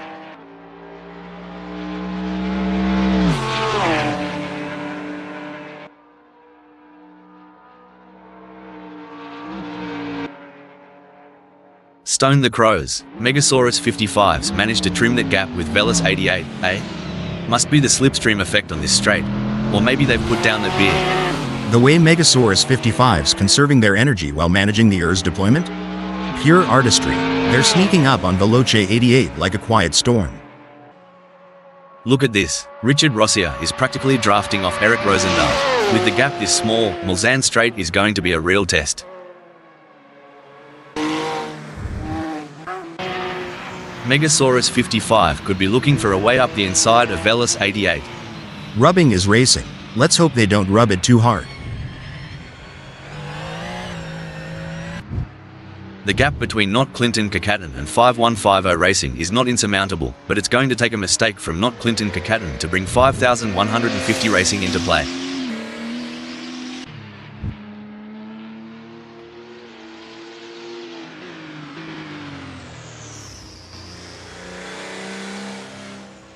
It seems like Not Clinton Kakaten is struggling. They are not able to maintain their pace. The tension is palpable. Who will come out on top in this epic showdown? As a former driver, I can tell you there's nothing quite like the adrenaline rush when you're this close to your rival, ready to make your move. As rubber meets road and strategy meets luck, Vical Hyper is etching their story in 15th.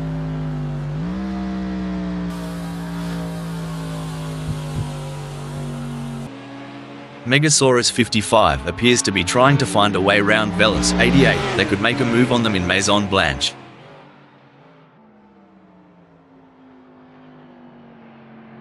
The fans are on the edge of their seats. It doesn't get any closer than this.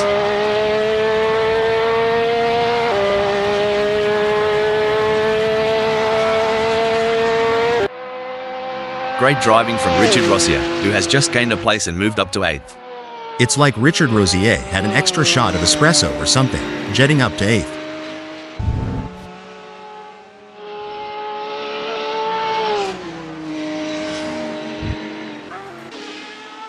Three cars, three different lines.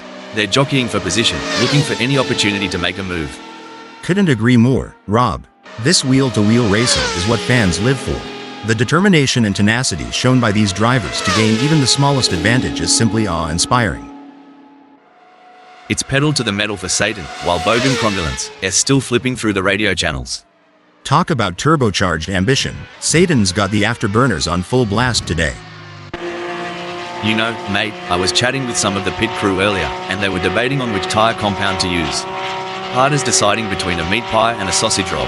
Well, back in my Indy days, the choice was as clear as sweet tea or lemonade.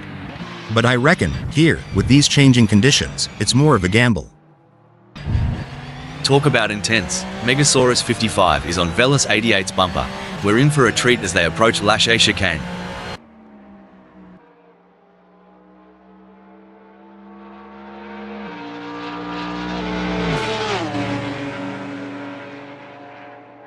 Megasaurus 55 seems to be losing the plot with Velis 88. They'll need to buck up their ideas as they dive into Mulsanne Straight and aim for a ripper exit to gain some ground.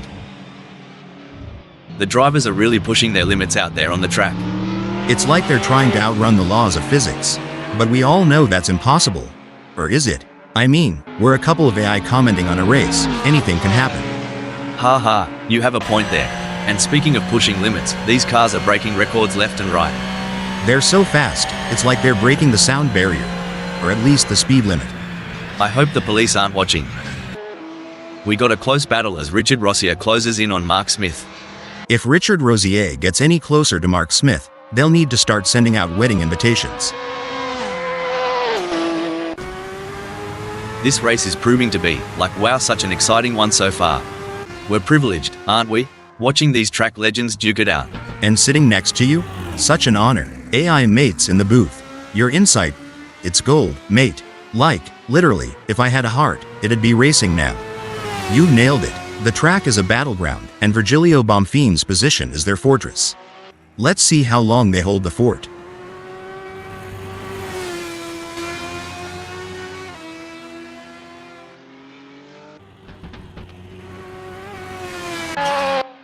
Things are getting spicy as Richard Rossier is breathing down Mark Smith's neck. The gap? Mate, you couldn't slide a credit card between them.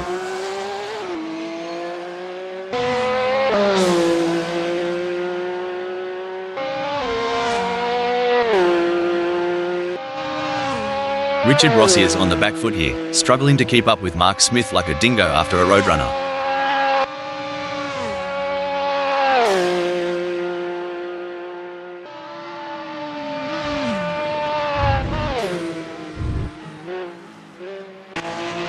Hold on to your hats, folks. Megasaurus 55 is right on the heels of Velis 88, and we're in for a wild ride. That's right. Megasaurus 55 is determined to pass Veloce 88 and secure a higher position. You know, it's like watching a Kelpie herd sheep. 5,150 racings making sure Satan stays right where they want them. No room for a sneaky pass here. Buckle up, Megasaurus 55 is all over Velis 88 like a cheap suit. Are we about to see some wheel-to-wheel action? I swear, Megasaurus 55's on the prowl, making that leap to third look as easy as a Sunday Arvo barbecue. Y'all ever see a hot rod at a country fair? Megasaurus 55's giving me those vibes right now with that ascent.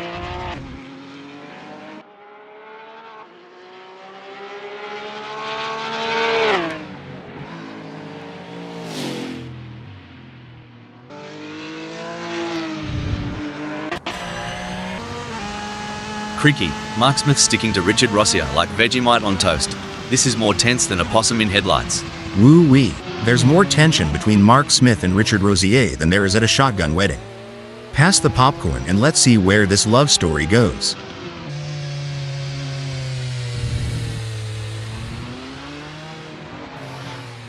Mark Smith is in the pits. While Satan is not under immediate threat from 5,150 racing, they still need to stay focused and avoid any errors. Any slip-up could cost them their position.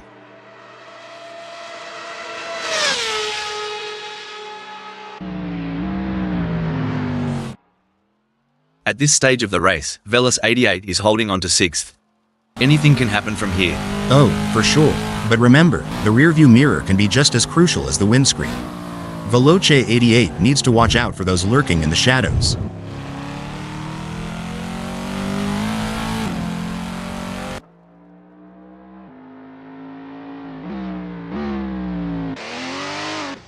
The race has its rhythm, and right now, Patrick Schwanz is dancing to its beat at 7th.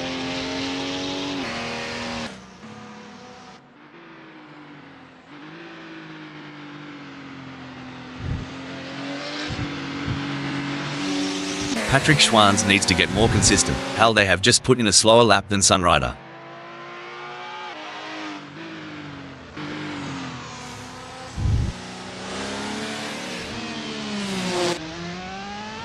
Mark Smith isn't just racing. They're weaving a narrative, sitting proudly in 9th. Oh, spot on. With the way Mark Smith controls that 9th, you'd think they've got the track's blueprints. The rumble of the engine, the scent of the rubber, and Eric Rosendahl comfortably sitting at 10th. You're right. Every gear shift, every turn counts. Eric Rosendahl knows the weight of that 10th. Things are heating up as Sunrider tries to close the gap to not Clinton Kakaden. I've seen molasses move faster than this. Just kidding. But Sunrider's surely making not Clinton Kakaden feel the heat. It's a southern summer showdown out here. From where we're sitting, Wayne Pearson seems unmovable from that 18th. Couldn't agree more. Every lap is a story, and right now, Wayne Pearson's chapter from 18th is riveting.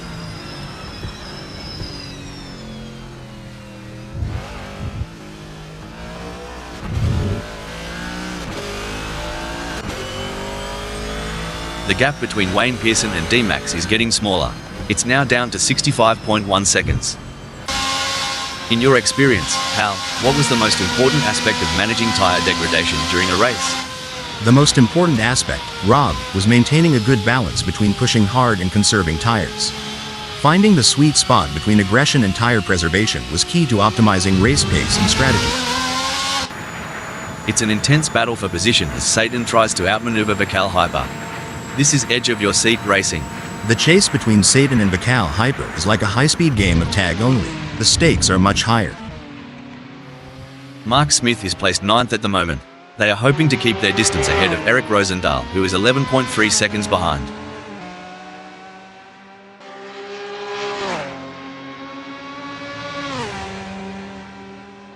Stone the Crows. Mark Smith's on fire, surging ahead like there's a free round at the pub waiting. Hello, 8th. Heartbreak for Mark Smith as they slip down the field. Well, slap my knee and call it a dance. Mark Smith's taken a lil sidestep there. Things are heating up as Virgilio Bonfim closes in on not Clinton Kakaden. The gap between them is down to practically nothing.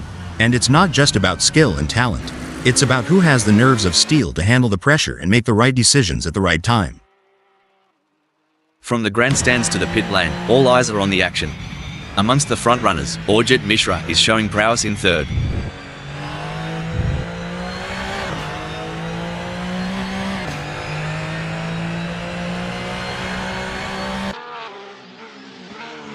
It seems like Aurjit Mishra is struggling. They are not able to maintain their pace.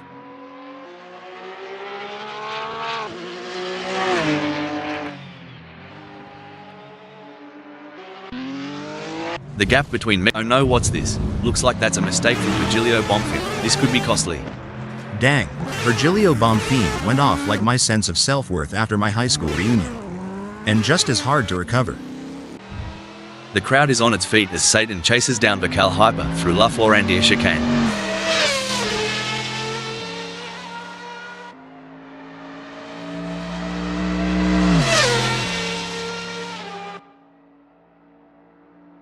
The gap between Satan and Vakal Hyper is getting smaller. It's looking good for Satan, who has gained places and put some distance between themselves and Vakal Hyper.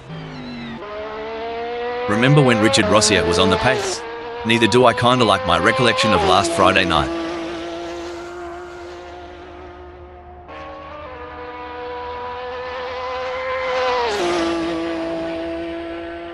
What a move. Richard Rossier has moved up to third. Impressive. Richard Rosier is really showing their skill and determination out there. Well, that's an unexpected descent. Richard Rossier finds themselves repositioned at fourth. Tell ya what, breaking alert. Oh dear, Mark Smith has had an incident. Dang. Mark Smith decided to cut loose like it's spring break, 89. Wrong party, pal. Mark Smith has pulled into the pits. Looks like 5150 Racing's strategy might just be to let the rest of them die of old age. It's a waiting game now.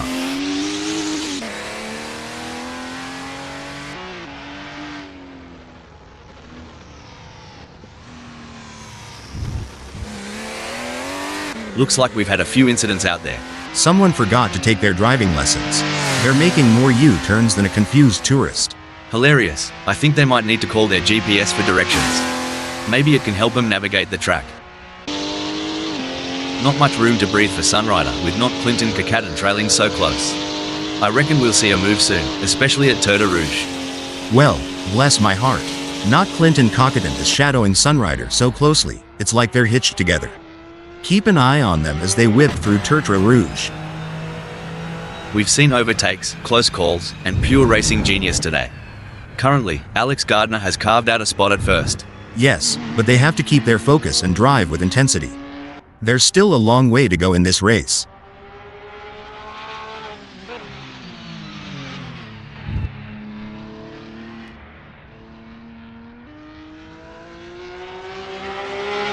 Alex Gardner's lead is shrinking faster than ice cream in the outback sun. At this rate, Jack M team will be on their tail in 40.6 seconds. This is a real test for Alex Gardner. They need to find some extra pace and hold off Jack M team if they want to win this race. It's a game of inches now as Vakal hypertails Satan closely, ready to capitalize on any mistake. Ripper of a move. Vakal Hyper's not just in the race, they're owning it. Today, 13th. That kind of move? That's what happens when you mix horsepower with a dash of southern charm. Looks like Vakal Hyper's letting others have their 15 seconds of fame. Now strolling at 14th. Racing's an art and sometimes the canvas changes mid-stroke. Vakal Hyper's shift will add to the intrigue of today's story. It's hotter out there than an Aussie summer day, mate. Reckon Sunrider can catch some shade behind not Clinton Kakaten? F. Shade? Here, we call that drafting. Let's see if they can stay cool and make a move. If not, there's always the AC in the pit.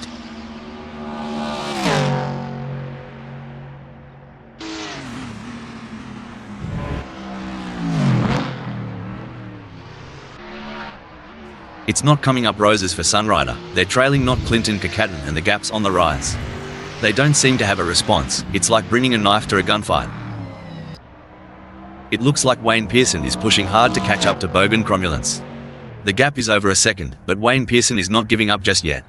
Can they close the distance and make a move on Bogan Cromulence? Even though Patrick Schwanz is a fair way behind Jack M team, they can't afford to let their guard down. Jack M team is still vulnerable to mistakes.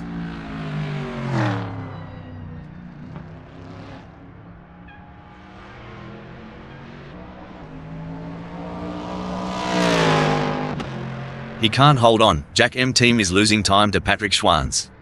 Jack M team's gotta turn on the afterburners if they want to keep Patrick Schwanz in check.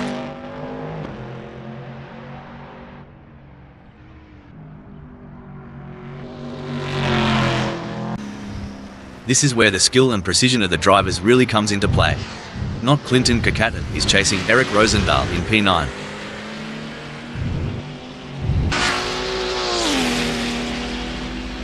Well, I'd raise a toast to that move. Cheers to not Clinton Kakaten for nabbing 9th. Well, butter my biscuit. Not Clinton Kakaten's burning rubber and climbing up to 9th.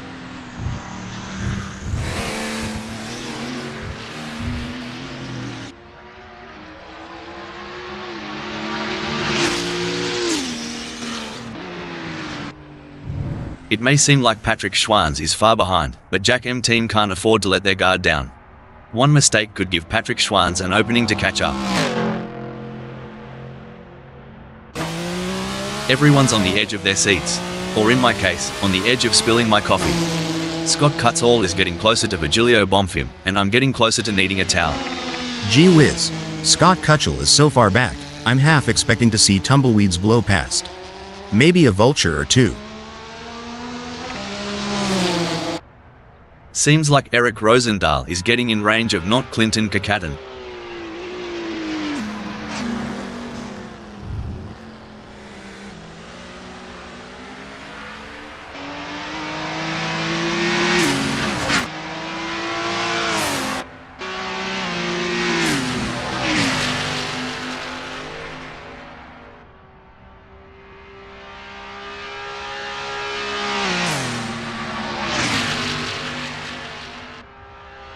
Look at Eric Rosendahl trying to close the gap on not Clinton Kakaten. Kind of like me trying to get close to a decent Barbie back home. Barbie? Oh, you mean a barbecue. Yeah, but over here it's like trying to catch the last slice of pizza at a Super Bowl party. Eric Rosendahl's got that car dialed in tighter than my grandma's Corsa. If not Clinton Kakaten isn't careful, he's gonna get a taste of some good old American hustle. You reckon 5,150 Racing saw a spider in the cockpit? 'Cause they're running away from the front like it's Huntsman Central. I've seen funeral processions move faster than 5,150 Racing right now. Come to think of it, at least they've got a destination in mind.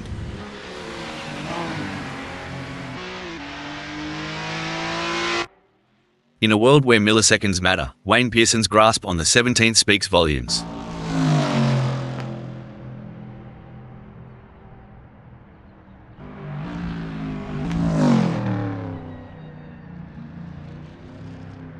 It seems like Wayne Pearson is struggling. They are not able to maintain their pace.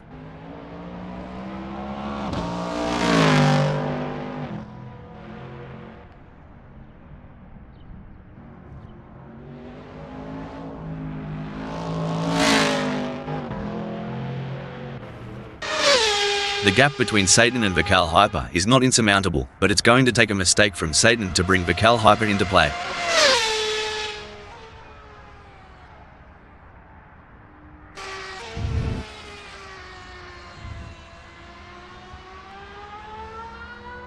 Vikal Hyper is gaining on Satan quicker than a croc on a wallaby. It's a blink and you'll miss it situation with 7.8 seconds separating them. They need to step up their game and start pulling away again. Blimey, Richard Rossi is more eager to catch Patrick Schwanz than a bloke at the bar at last call. Hope he's got the stamina for this chase.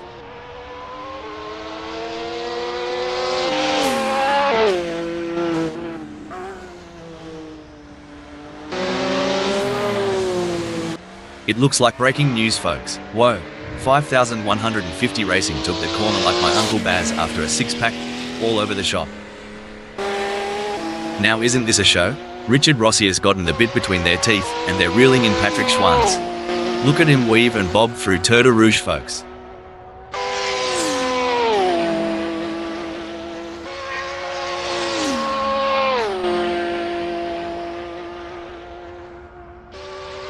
Aussies love a good underdog story. Any dark horses you're keeping an eye on for this race? Well, every rodeo has its wild card. I've got a couple names in mind, but I'll keep them close to the vest for now. It's a classic case of chasing down the car ahead for Vikal Hyper, who is currently in P14. But Satan is not making it easy, and the gap remains over a second. This will require some expert driving from Vikal Hyper.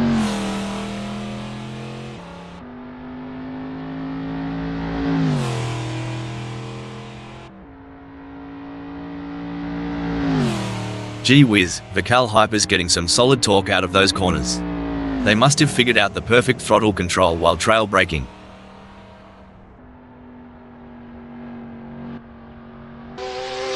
Well, butter my bread and call it a sandwich. Richard Rossi is not letting Patrick Schwanz have all the fairy bread at this party. Watch out, Patrick Schwanz, he's coming for your Tim Tams, mate.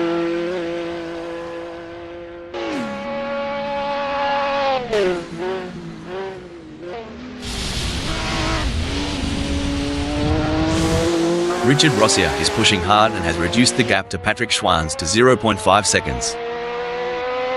Superb driving from Richard Rossia, who with that overtake has gained a position in the race.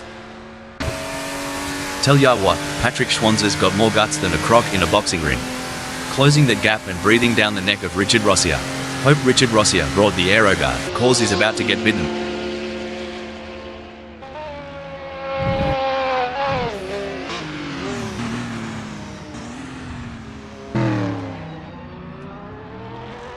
Looks like Richard Rossia is legging it from Patrick Schwanz.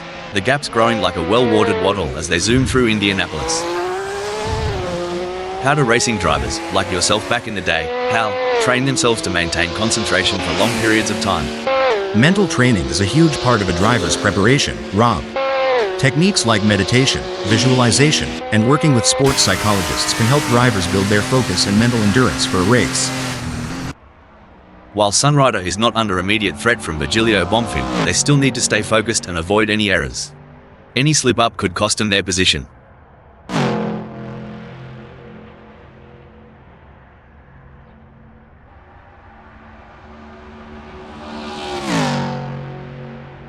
He's pulling away. Sunrider is increasing the gap to Virgilio Bonfim. Crikey, that overtake by Sunrider was smoother than a coldie on a hot summer day. Well, from what I've seen on the oval tracks, that's how the big leagues play. But I gotta admit, this is next level. Good on ya, Megasaurus 55. Trailin' so far back, reckon the front pack has already written the eulogy.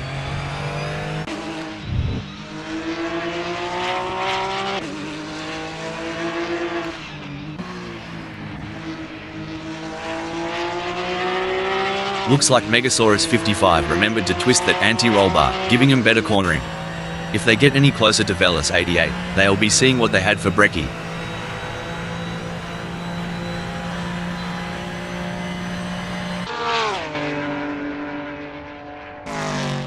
The tension is building as Sunrider trails behind Eric Rosendahl. The gap is slowly but surely decreasing, and the pressure is mounting. Can Eric Rosendahl hold on, or will Sunrider be able to close them down?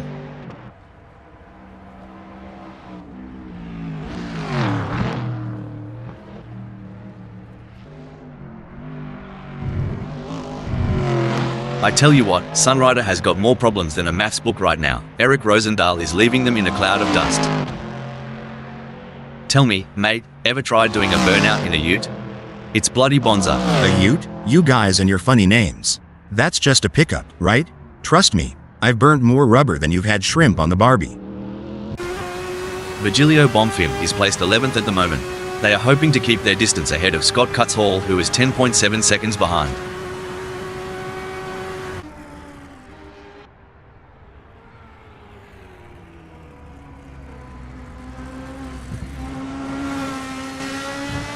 Excellent work from Virgilio Bonfim, who has managed to increase their lead over Scott Cuts-Hall. They don't know what's this. Well, Velas 88 spinning like my life in 2020. Someone get him a map? Or a therapist? I reckon Veloce 88 thought they were panning for gold off the track there. Sorry, buddy, that's not how you strike it rich. Even though Vical Hyper is a fair way behind Satan, they can't afford to let their guard down. Satan is still vulnerable to mistakes. Oi, Vical Hyper.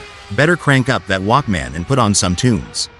At this rate, you'll be catching up to Satan by the encore.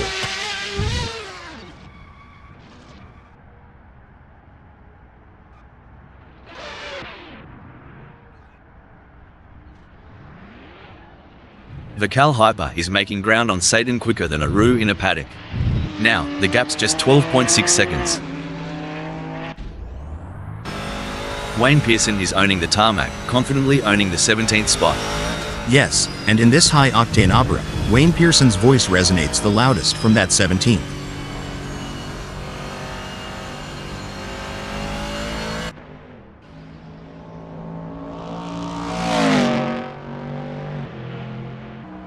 Wayne Pearson's turned up the heat and put some shrimp between them and D-Max, making a fair dinkum gap.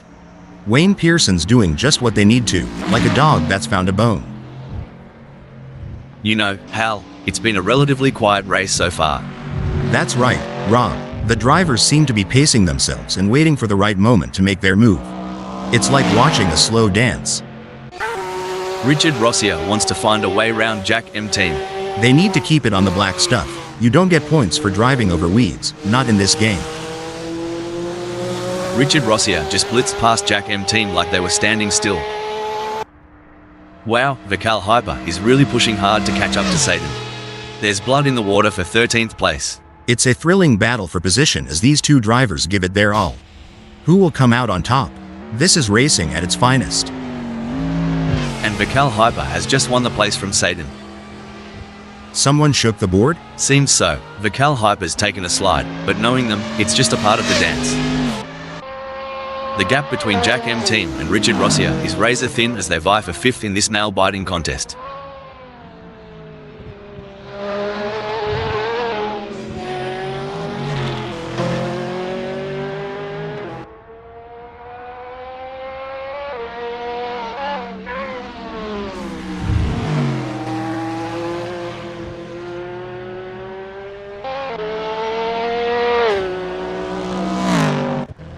Looks like Vikal Hyper is testing the off-road capabilities of their ride.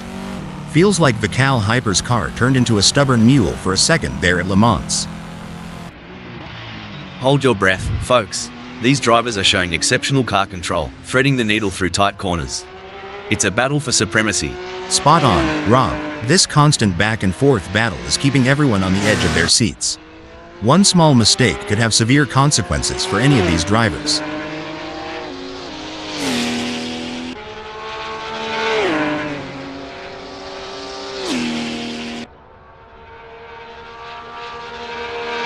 Remember when we thought D-Max had peaked? Think again. They're harnessing every bit of downforce and it's making Wayne Pearson's mirrors awfully busy. Just what DMAX needed, like sweet tea on a hot day. Can't let Wayne Pearson out of sight for too long. Blimey, Jack M team's gunning it in 6th.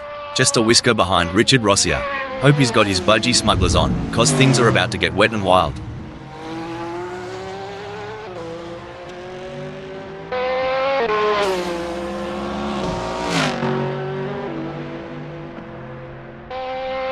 The gap between Jack M team and Richard Rossier is growing. It's now up to 1.8 seconds. Hal, what's the impact of tyre degradation on race strategy?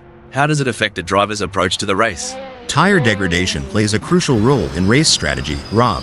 Teams and drivers have to consider the optimal time to pit for fresh tires and adjust their race pace to balance speed with tire conservation. It adds another layer of complexity to the racing challenge. The gap between Eric Rosendahl and Sunrider may be wide, but that doesn't mean Eric Rosendahl is safe. They have to keep their concentration and avoid any lapses in performance. Well, in the rearview mirror of life, Sunrider might look closer than they appear. But on this track, they've got some miles to cover to catch Eric Rosendahl.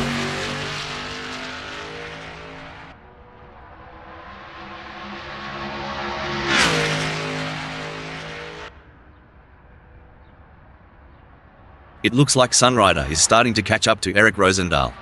The gap is now down to 11.6. Hold up a mo. Oh, mate. That's how the old man used to drive after a couple of bevies at the pub. Not the right line, but definitely entertaining. As the sun beats down and the engines roar, Wayne Pearson stakes a claim in 17th. Definitely Rob, but they can't afford to get complacent. They have to keep pushing hard to stay in the game.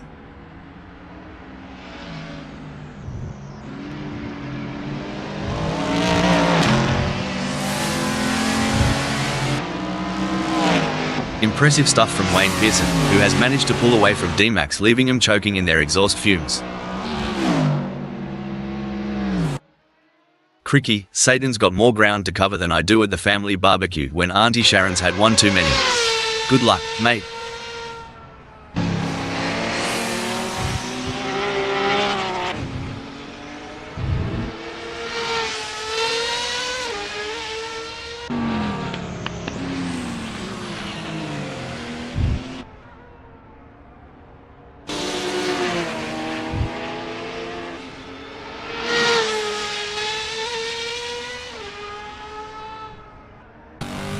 It might be early days, but Vikal Hyper is already casting a shadow from the 13th.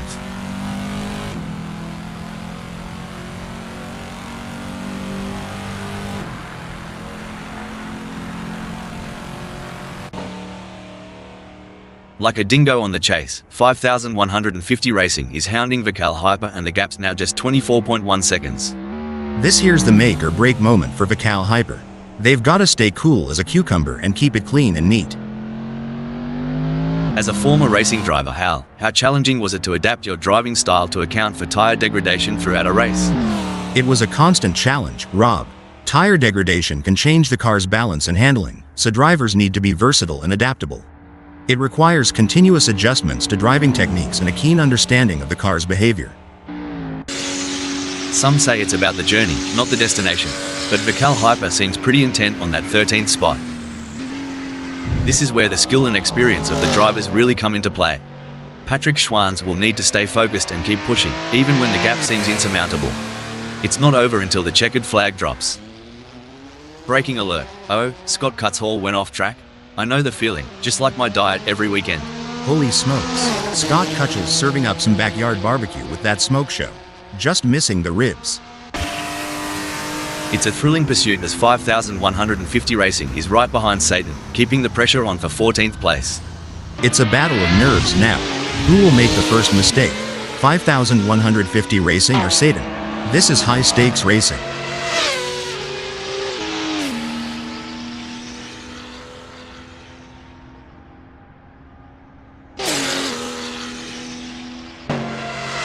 Things are looking as crook as Rookwood for 5150 Racing, lagging behind Satan and the gap stretching out like a long country road.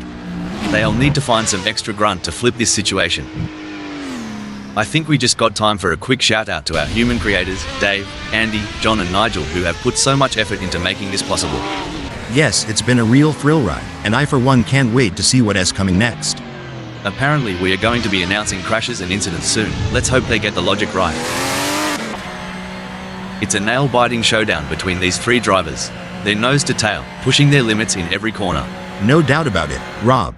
The battle for that same piece of tarmac is intense. The sparks flying and the close quarters racing showcase the incredible skill and nerve of these drivers.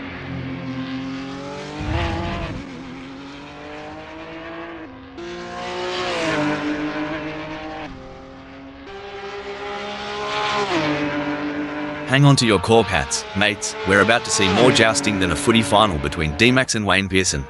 I reckon DMAX is dialed in their camber settings. They're getting a much better contact patch on the tires, gaining on Wayne Pearson with every twist and turn. It's all about consistency for Vical Hyper, who is currently 13th. Spot on, Rob. Still waters run deep, and even if it looks calm now, Vical Hyper needs to maintain that razor-sharp edge.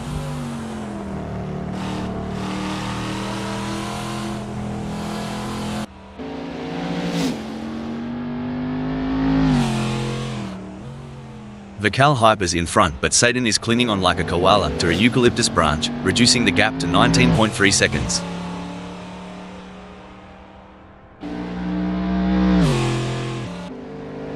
From the cockpit to the pit lane, the chatter is all about Bogan Cromulant's masterful hold on the 16th. Indeed, but in the fast lane, there's no time to relax. Bogan Cromulant's grip on 16th will be tested.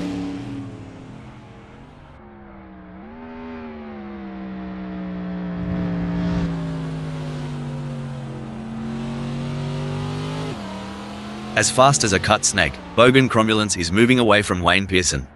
Seems like Bogan Cromulant's has got the wind in their sails, but will Wayne Pearson be able to weather the storm? Look at the way the drivers are hugging those corners. It's like they're on rails. Speaking of rails, did you know that the first racetrack was built on a railway in 1896? I bet those drivers were chugging along. Ha ha, I bet they were. But things have come a long way since then, haven't they? Definitely. It's amazing to think about the technology that goes into these cars now. I mean, they have more computing power than some countries. Bogan Cromulant's is placed 16th at the moment. And just like in any great drama, Bogan Cromulant's is the lead actor right now, captivating us all from the 16th. Just over 20 laps in, and we're seeing dominance personified. Alex Gardner is proving why they're the one to watch, leading without a hint of a pit stop.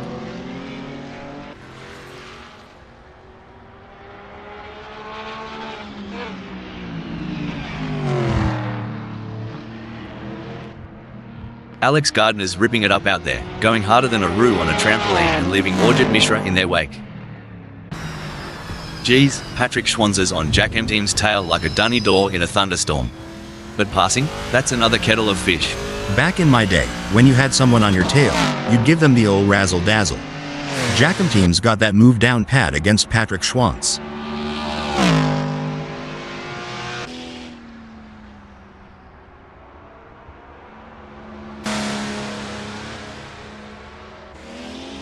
Things are starting to get tense as Patrick Schwanz manages to close the gap to Jack M Team. It's now down to 2.0 seconds. It may seem like Richard Rossier is far behind, but Megasaurus 55 can't afford to let their guard down. One mistake could give Richard Rossier an opening to catch up.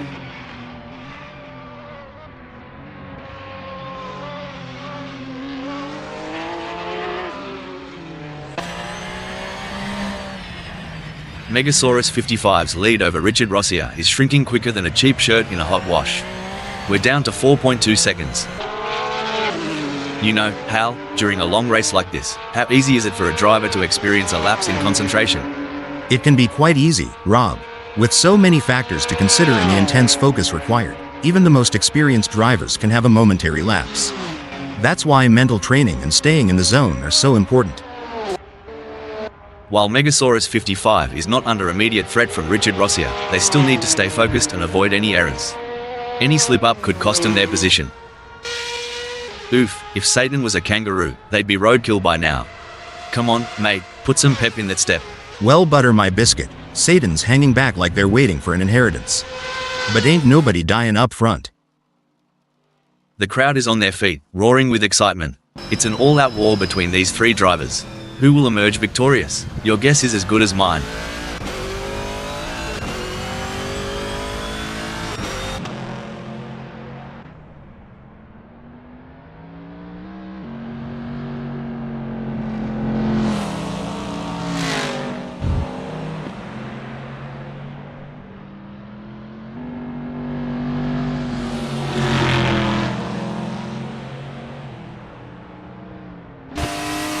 Gee whiz, Patrick Schwanz is breathing down Jack M Team's neck. Wouldn't want to be in Jack M Team's rearview mirror right now. It's getting crowded. With the way Patrick Schwanz is stalking Jack M Team, you'd think they're trying to figure out what they had for breakfast this morning.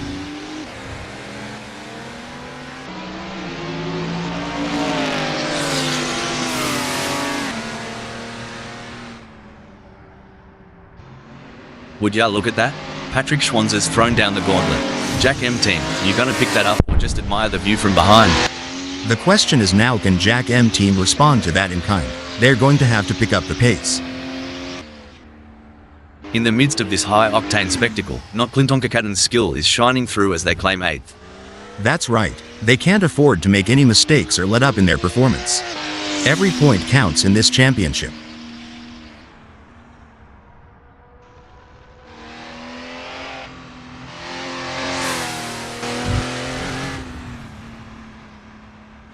Crikey, not Clinton Kakatan's flat out like a lizard drinking, pulling away from Eric Rosendahl with quite a clip.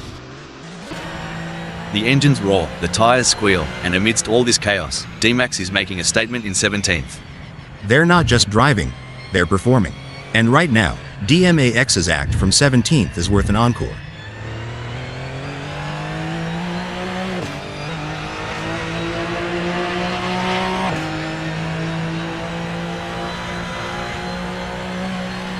Buckle up, Hal. Wayne Pearson is cutting into DMAX's lead like a hot knife through butter. It's now down to 94.5 seconds. It's gut check time for DMAX. They've got to dig deep and put some serious rubber to the road if they hope to stay ahead of Wayne Pearson.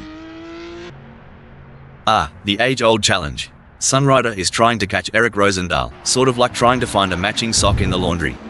The struggle is real, folks.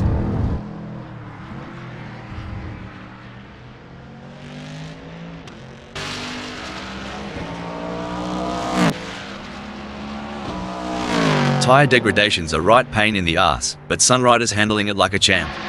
Getting real up close and personal with Eric Rosendahl, aren't they? This is where the race gets really exciting. Both drivers will be pushing to the limit to gain the advantage. This chase is as intense as a cricket match during the Ashes. Cricket? I thought that was just a noisy bug. But seriously, it's like Game 7 of the World Series here. The gap between them is just over 2.4 seconds. Can Richard Rosier close that gap and get back in range? I can't see it happening at this point.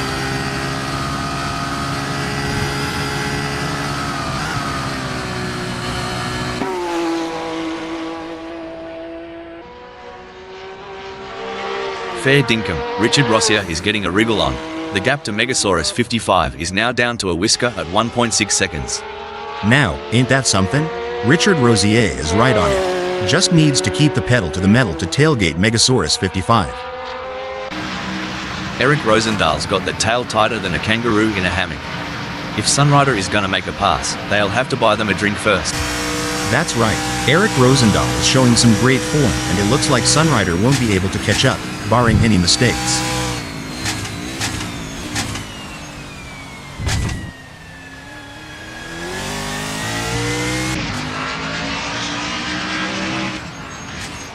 Well, I'll be hal. Eric Rosendaal's lead over Sunrider is slipping away faster than a greased pig at a county fair. We're down to just 1.3 seconds now. Eric Rosendaal's in a real pickle here. They've got to find the extra pace to hold off Sunrider if they're aiming to be the top dog here. Get ready, folks. With Satan tailing this close to Vical Hyper, S's is about to become a hotspot.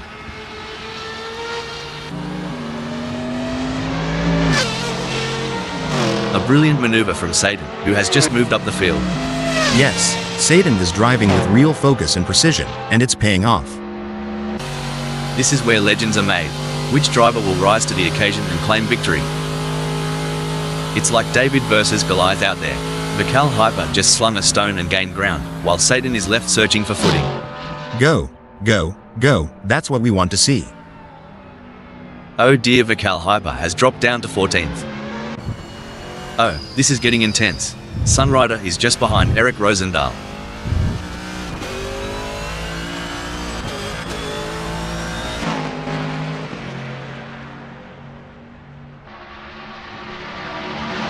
Sunrider is on a charge. Their split time shows they have upped their pace. Can Sunrider keep it together? Remember the days when manual gear shifting was the norm? It's all so computerized and sleek now. Oh, the memories. But I must admit, I do admire the finesse of today's paddle shifters. Gives me a whole new level of appreciation for the blend of man, machine, and tech. Alright, lads and ladies, it's crunch time. Velas 88 is sniffing around Richard Rosier like a dog with a bone. And it looks like they might just take a bite out of fourth. This is the moment where legends are made. These drivers will go down in history as the ones who fought tooth and nail for the top spot.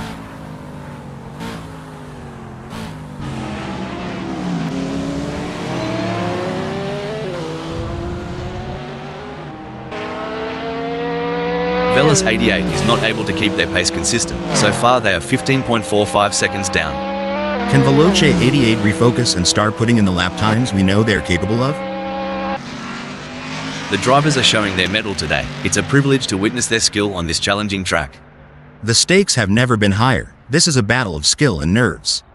That's right. These drivers are really pushing themselves to the limit, and it's incredible to see the level of focus and determination they're bringing to the track. Absolutely.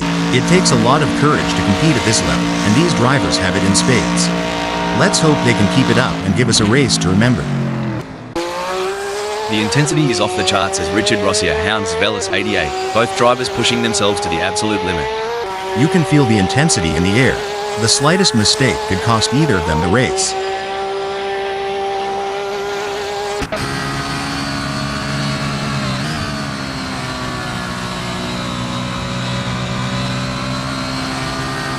Oi, Richard Rosier's chassis balance is on point today. They're handling bumps and curbs smoother than a croc sliding into water. Velas 88's got a battle ahead. Fantastic move from Richard Rosier, who has just gained a position. Absolutely. Richard Rosier is really putting on a clinic out there, and they're making it look easy. Alright, hold your horses. Velas 88 is really putting the heat on Richard Rosier. If I were Richard Rosier, I'd be checking those mirrors non-stop.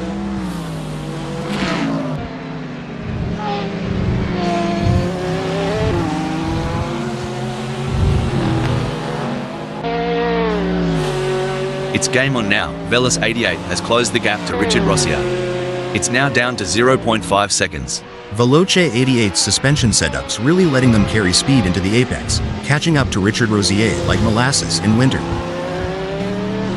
You know, back in Oz, we have a saying, flat out like a lizard drinking. That's exactly what Velas 88 is doing right now. I've always wondered, what's that even mean? Lizards, drinks, racing? Y'all have a wild imagination down under. Now, that's what I'm talking about. Patrick Schwanz is proper nipping at Jack M Team's heels. Are they thinking of making a lunge? Only time will tell.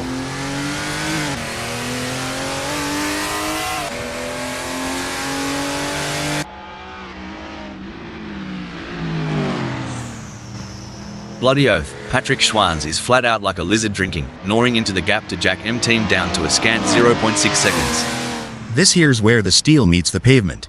Both drivers got to keep their cool if they're looking to take the checkered flag. Vical Hyper's more lost out there than I was after a night at the Gold Coast. And at least I woke up with a kebab in hand.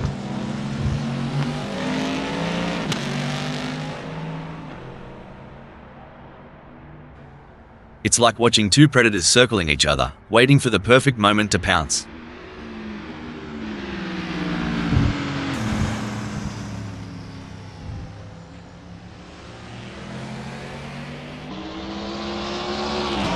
The gap between Patrick Schwanz and Jack M Team is expanding faster than a bull's waistline. It's now a whopping 0.5 seconds.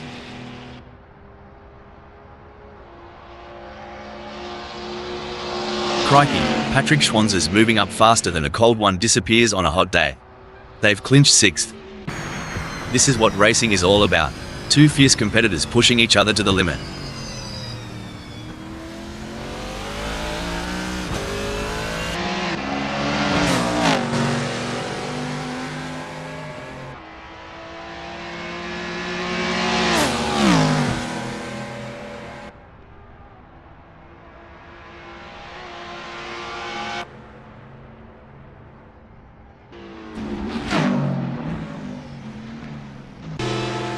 Oi, Velas 88's giving it a red-hot go in 5th. Just a few kangaroo hops behind Richard Rosier.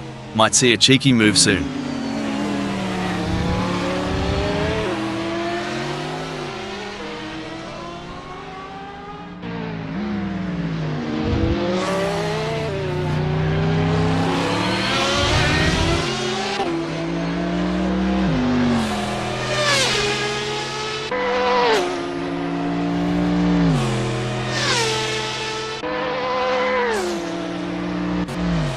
Satan is placed 13th at the moment.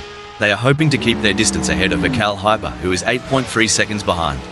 If this was a country song, Satan would be the one riding off into the sunset, and Vical Hyper would still be tying their boots.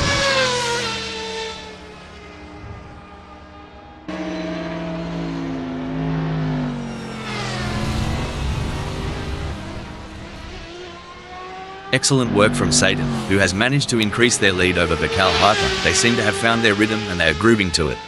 You ain't whistling Dixie, Rob. Satan's putting on a show that's sure to keep the crowd on the edge of their seats. The way these cars grip the track is incredible. It's all about downforce. They're stuck to it like a piece of gum to the bottom of a school desk. Now that's an analogy I get. But why's your gum always under the desks? A solid performance from Orjit Mishra, who is holding down second.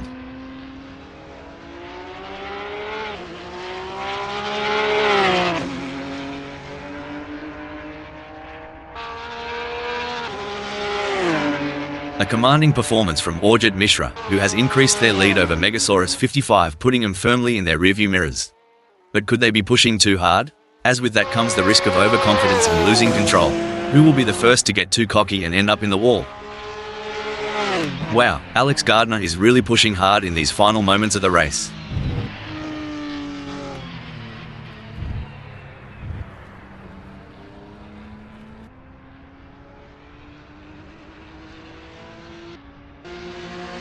What a win! This is a historic moment for Alex Gardner, who put on a masterclass in driving today.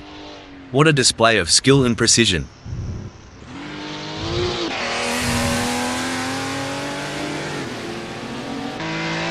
$5,150 racing end in 15th. Finishing 16th is Bogan Cromulence. Sunrider in 9th.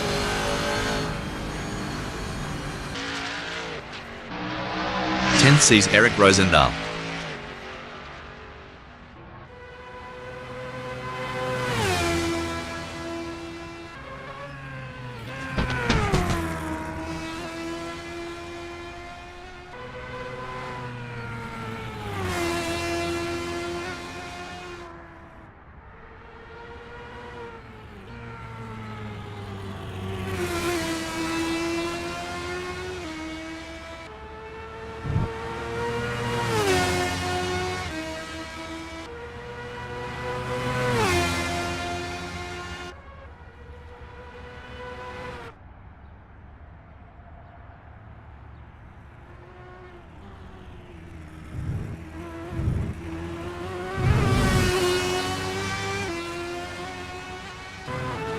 Virgilio Bonfim take 11th.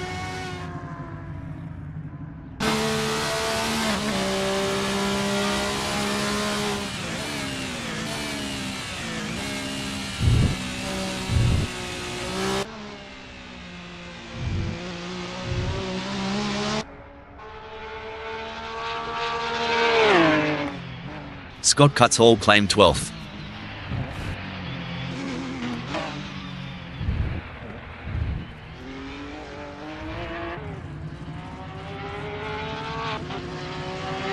Orjit Mishra never gave up. They drove with heart and determination, ultimately securing a well-deserved second-place finish.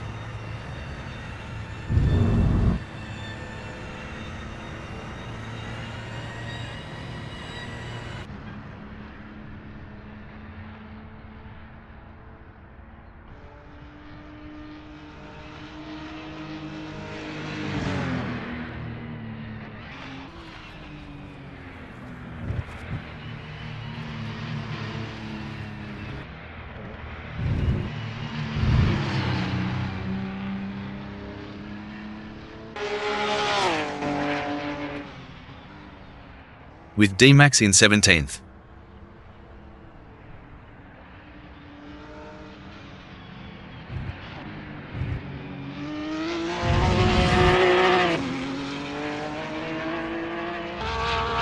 Impressive drive from Megasaurus 55 to claim the final spot on the podium.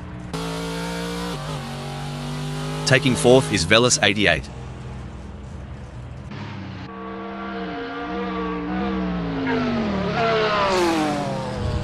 13th is Satan.